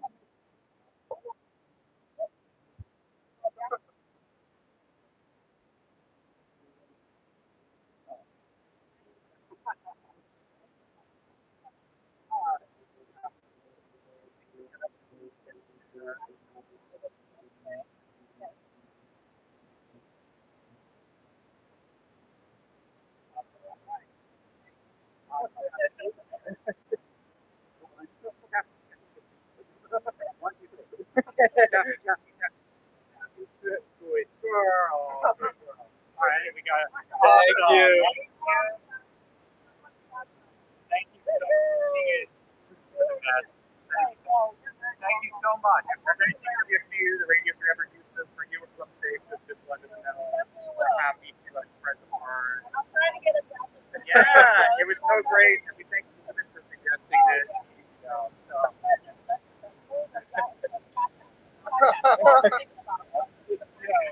Make it till you make it. That's what we do. Thank you. Thank you. You too.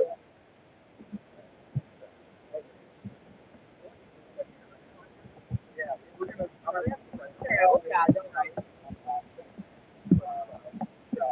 Take your time.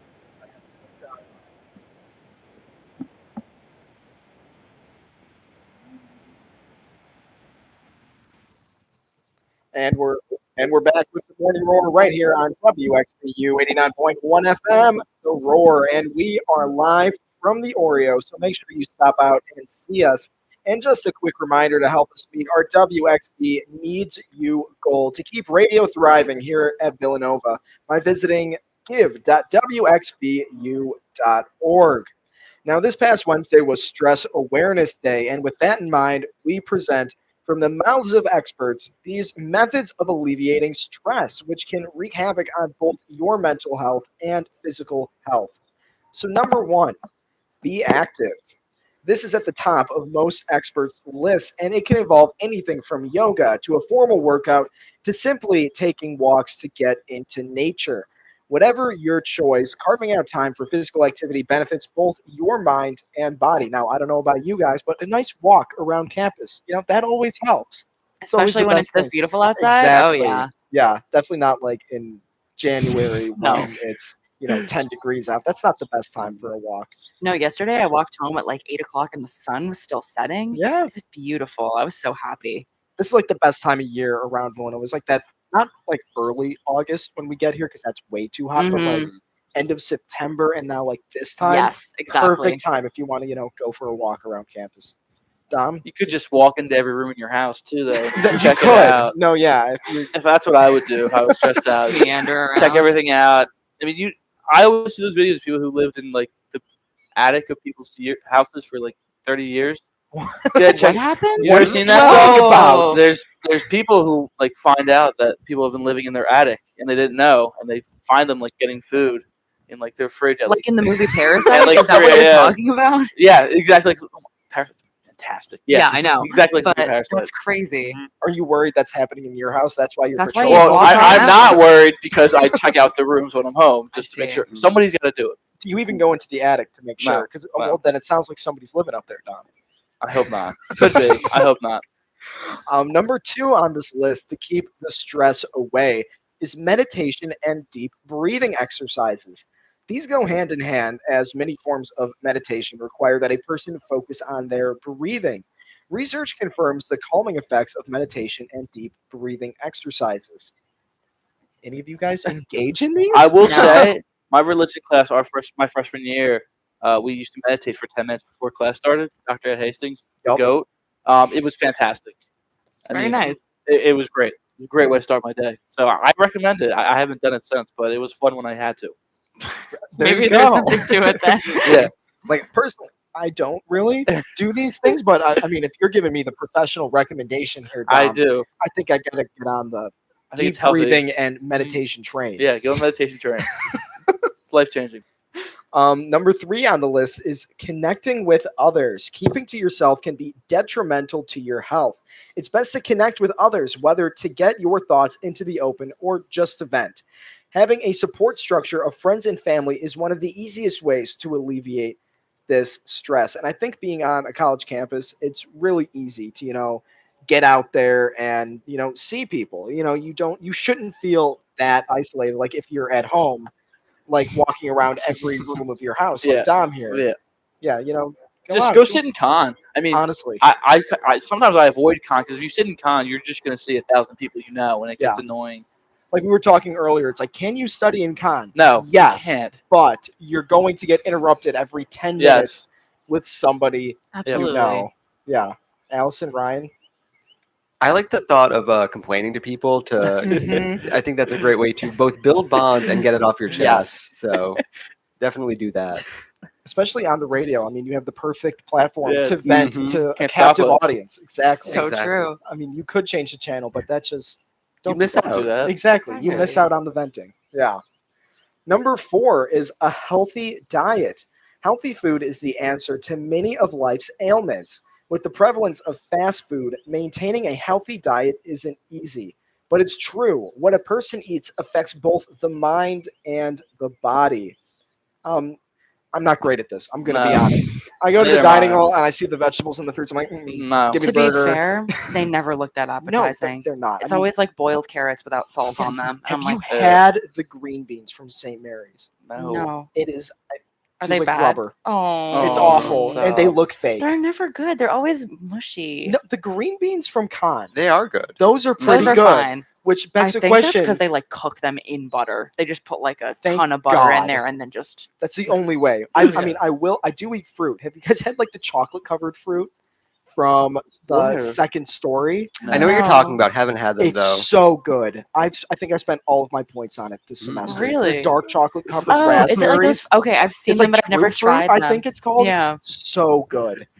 I don't The know if that only wa- counts as fruit Oh, though. I'm counting it. But you're eating You get a chocolate little bit. covered You get a little bit. raspberries. I hear dark chocolate's healthy. Okay, They fair tell enough. me. Okay, fair enough. Doesn't have that sugar in it like milk chocolate. Yeah. Sure. Dom, what's your diet looking like when you go to the dining It's hall? terrible. I try to get like grilled chicken from Con because I live in Sullivan, which is right next to Con, and I don't want to make the walk to Pitt most of the time. It's so Yeah. far. It's terrible in there too. Sometimes I'll go down to Spit. Spit's probably the best dining I've had here. Spit was the best, but I'm usually pretty bad though, for sure.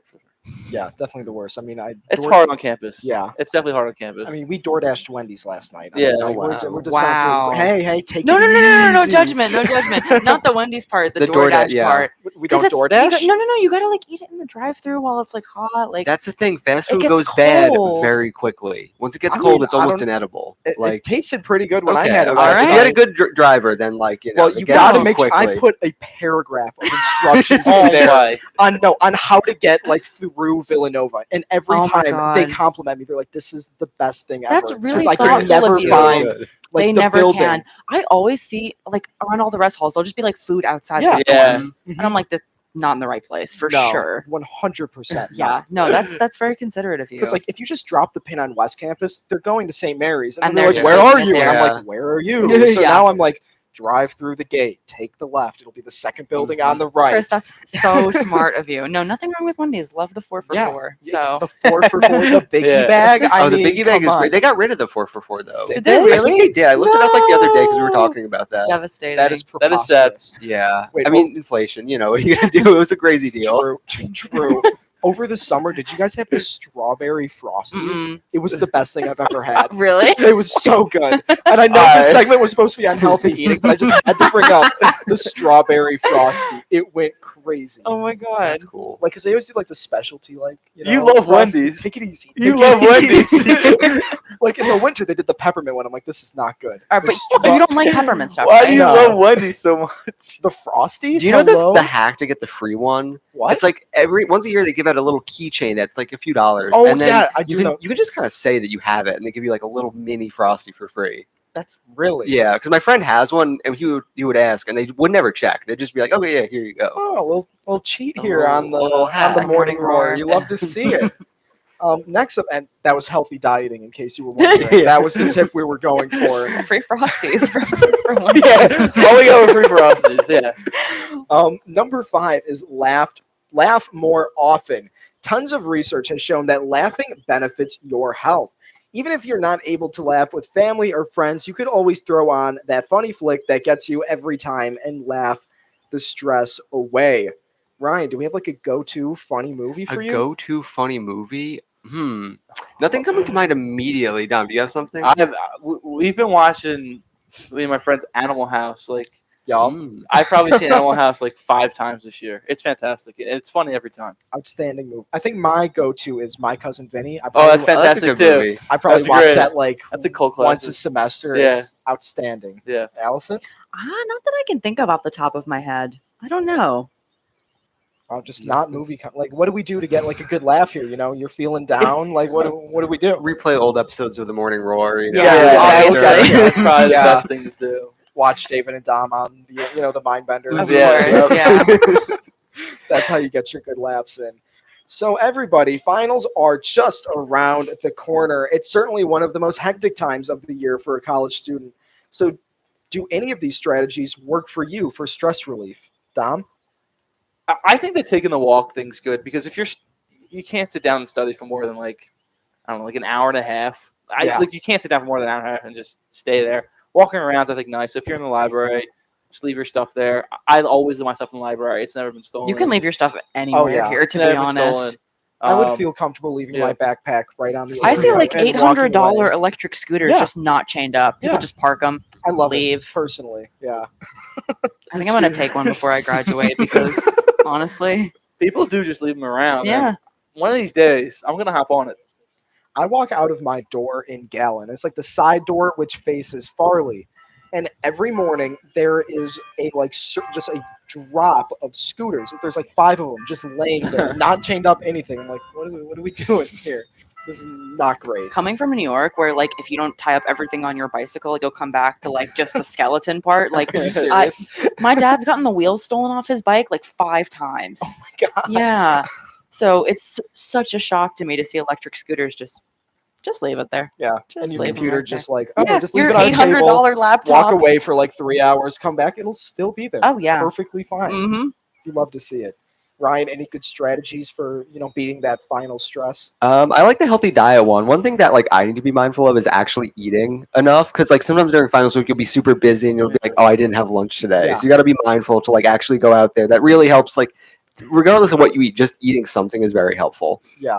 I'm one of those people that like if I don't actively remind myself, it could get to like 5 o'clock and I'll be like, oh, I didn't eat at all today. Mhm. Like what was Yeah, I thinking? yeah. Gotta get the Cheerios. Gotta break out the box of Cheerios, Exactly. go to town, Exactly. Allison, how do we beat the stress? I think having a chat with friends and having a laugh is the best way to do it. Yeah. Yeah. I Talk to my agree. roommate. Mhm. Yeah. Blow off some steam. Exactly. Going out into your family room playing Mario Kart with the roommates. That's how we do it.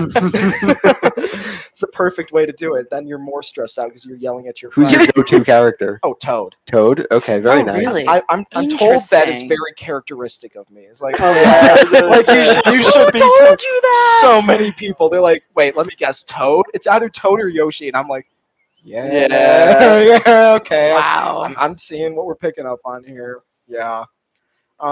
Nick, do we want to go to break here, or do we want to continue on?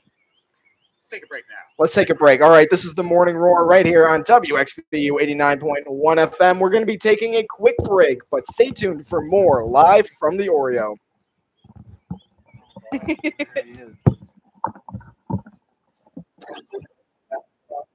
guess I'll walk with him upstairs then. Let's keep recording. That was so pick me if you will.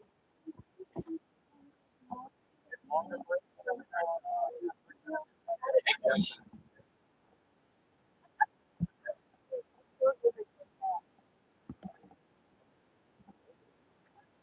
Oh yeah, on Twitter. Hey, you went upstairs. Yep. No, I didn't vote yet. This is our morning show. We did it outside today. Oh. Yeah.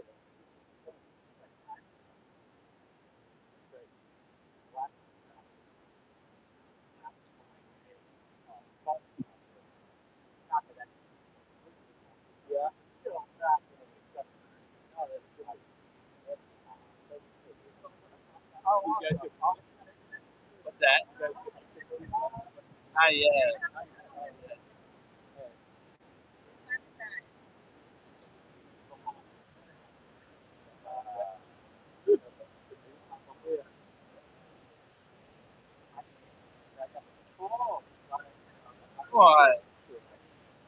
I can hop on, but it won't be gotta be top of my wrist.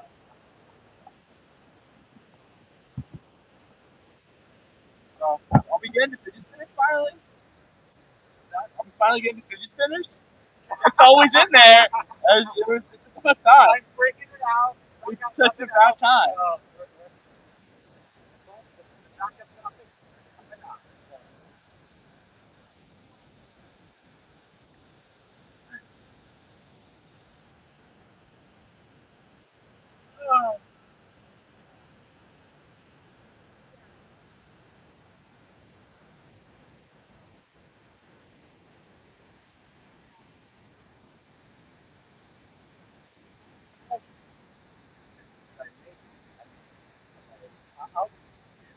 I don't. I have to.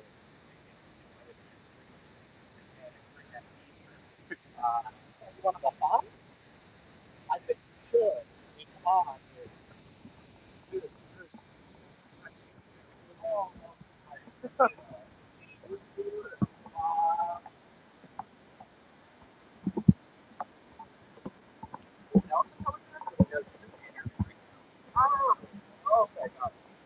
We're probably going to schedule the one like very soon.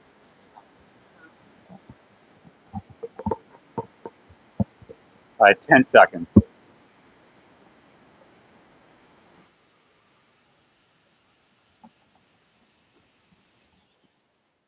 And we're back with the Morning Roar right here on WXVU 89.1 FM.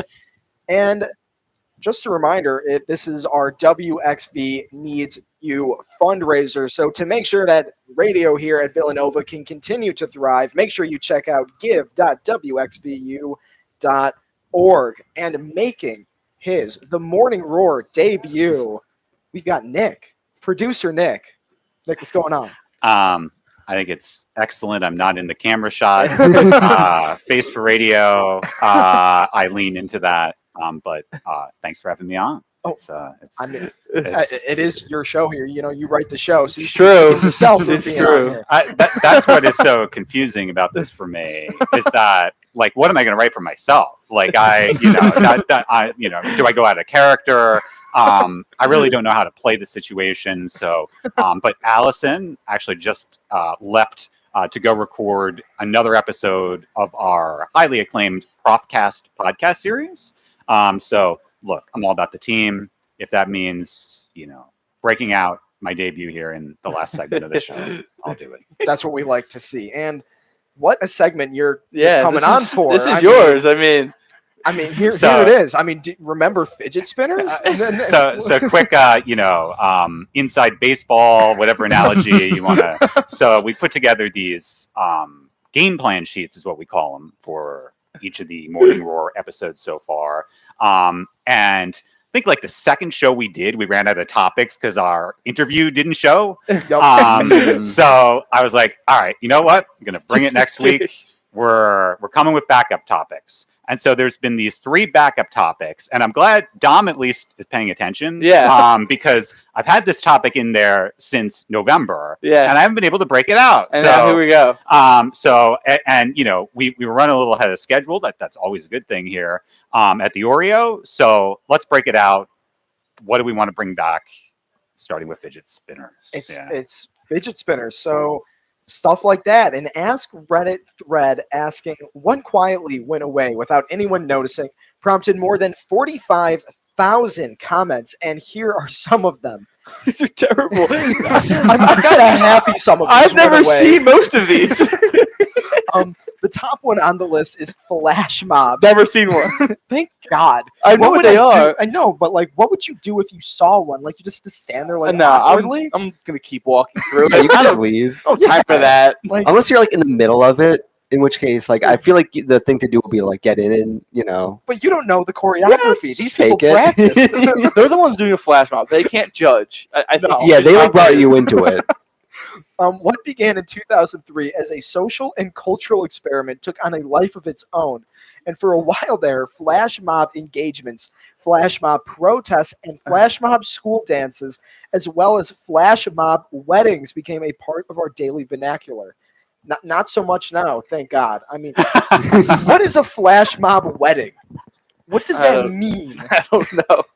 Nick, I mean, I look, my sources. I really can't elaborate on the origin of this one. I was certainly around for it, but I've never witnessed a flash mob wedding. I have to say. So I feel like I that'd got- probably be the worst way to get married. I think so too. I mean, at that point, like, don't even have a ceremony. I feel like I can't imagine. I know that it's like they plan it, like the bride and groom plan it, but I really like the notion of like it just like people just like show up and they're like, we're doing your wedding, and then they're like, all right, yeah, okay. Exactly. That's what came to my mind. Just everyone Like, oh. rushes them. Like, okay, we're doing it. Next on the list is internet terms like cyberspace, superhighway, surfing the web. Remember using the information superhighway? Then you probably also remember the sound of a dial-up modem. I feel like cyberspace is still kind of around though. Surfing the web, superhighway. That one's definitely a little bit older. But cyberspace, surfing the web. I feel like that's kind of like. I feel like I don't hear Still people around? say that anymore. My parents, maybe. Yeah. Grandparents. So this is more my wheelhouse. So I do remember this era, and it's funny. So this also ties into WXVU.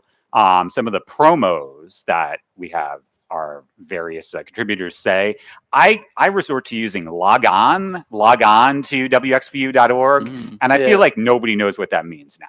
Like logging on, like that, in the early internet days with dial-up, that was a reference. Now I guess it's just visit or go to, but that that became a remembrance of that era.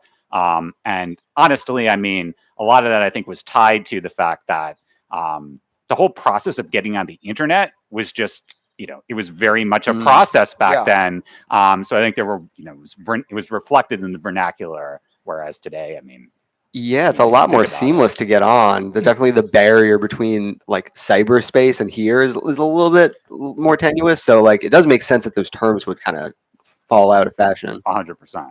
I mean, it's not as seamless as you would hope right here on campus because sometimes I'll be in Gary Hall and my computer cannot connect to VU Mobile for like 15 minutes. I've been there. And it just drives me up a wall because the professor's like, okay, pull this up, do this. I'm sitting there like, I can't do anything.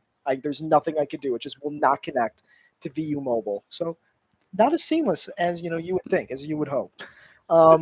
Next on the list, we have landlines. Yeah, no, these are gone.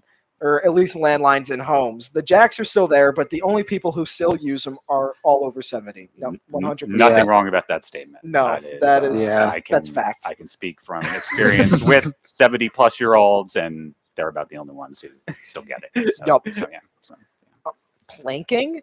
No, this one's not. This isn't a real one. No, but I remember this. But it's also still done in like the gym. No.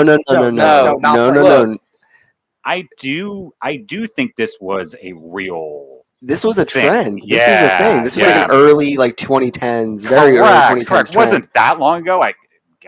Early 2010s can't be that long ago, could it? But I feel like it was right around that time. Yeah. Wait, so this doesn't refer to like the No. exercise. Oh, this is like you would lie like a board in a weird spot. Why? It was a trend. It was just that people would do that, take a picture of themselves doing it, or someone take a picture of them, and then post it online and be like, and people would like it was like a early meme back then. okay. It was like you would like for like someone on Villanova would like go to the top of the Oreo and plank there, right? Or like people would like go to like on like a mountain and like planking on a mountain, or people would go like just to outlandish locations, or like in the middle of a highway, like it's literally just like lying straight. This is like the dumbest thing I've ever heard. I think this one's kind of fun. I feel like we should bring it back. I feel like if you did it like with a spot with a great view or something, or you're just you're just sort of there out, and I don't know. I feel like that's kind of cool. It's definitely Cool? less obnoxious. I don't know if "cool's" the right word. Than like a flash mob. I'd rather see somebody laying there than seeing a group of 30 people break out into song and dance. That's true. And lastly Fair. on our list is water beds. Oh, okay. My roommate has one. Got it. Once a sexy status symbol of the 60s and 70s, despite attempts to bring them back with pillow top and waveless versions, the waterbed remains a bad dream. I have never seen a waterbed. I Wow. have never been on a No. waterbed. Yeah, I've never been one. I can't don't think imagine I've it's seen comfortable. one. Is it comfortable? So my aunt and uncle, they used to live in Lancaster County, PA. This was late 90s.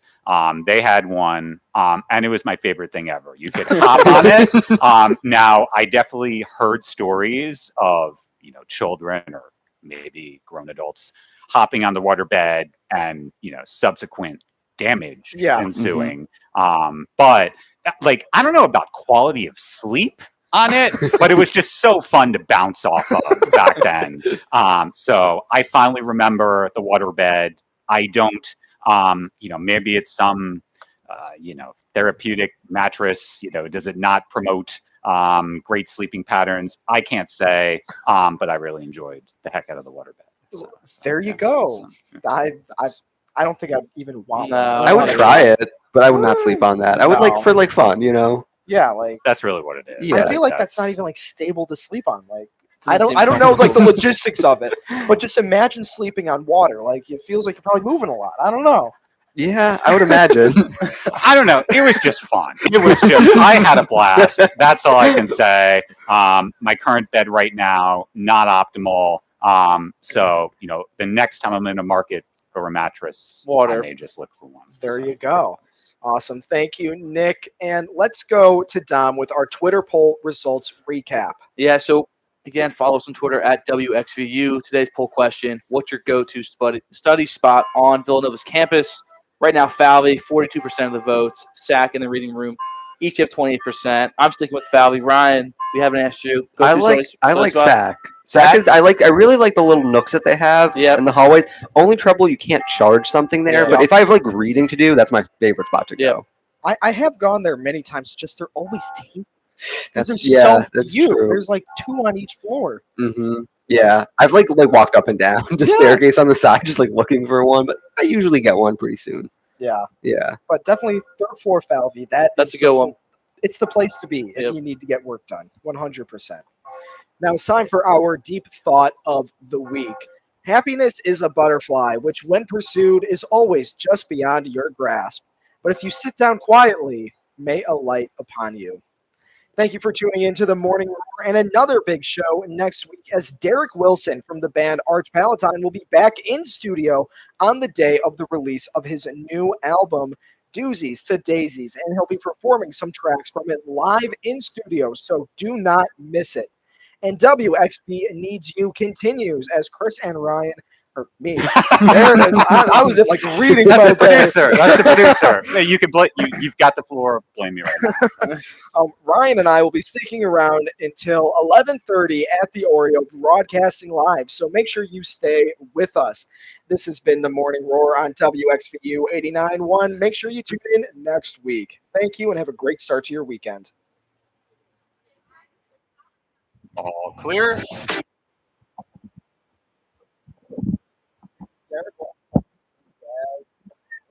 No, I mean, you could maybe. probably Let me everything. make sure.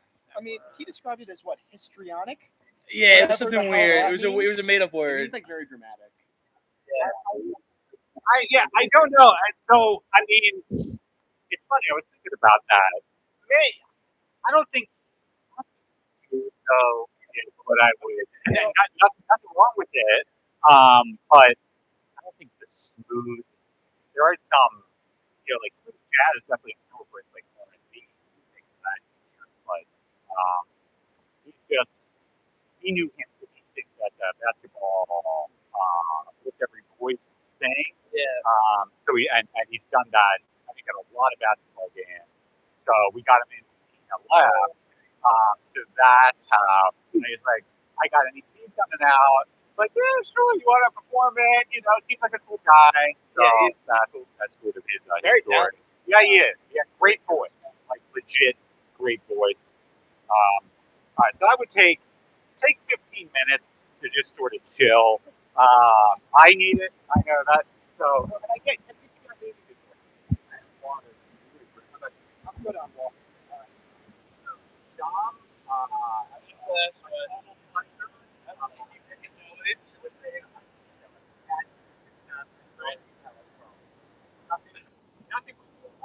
That's always a good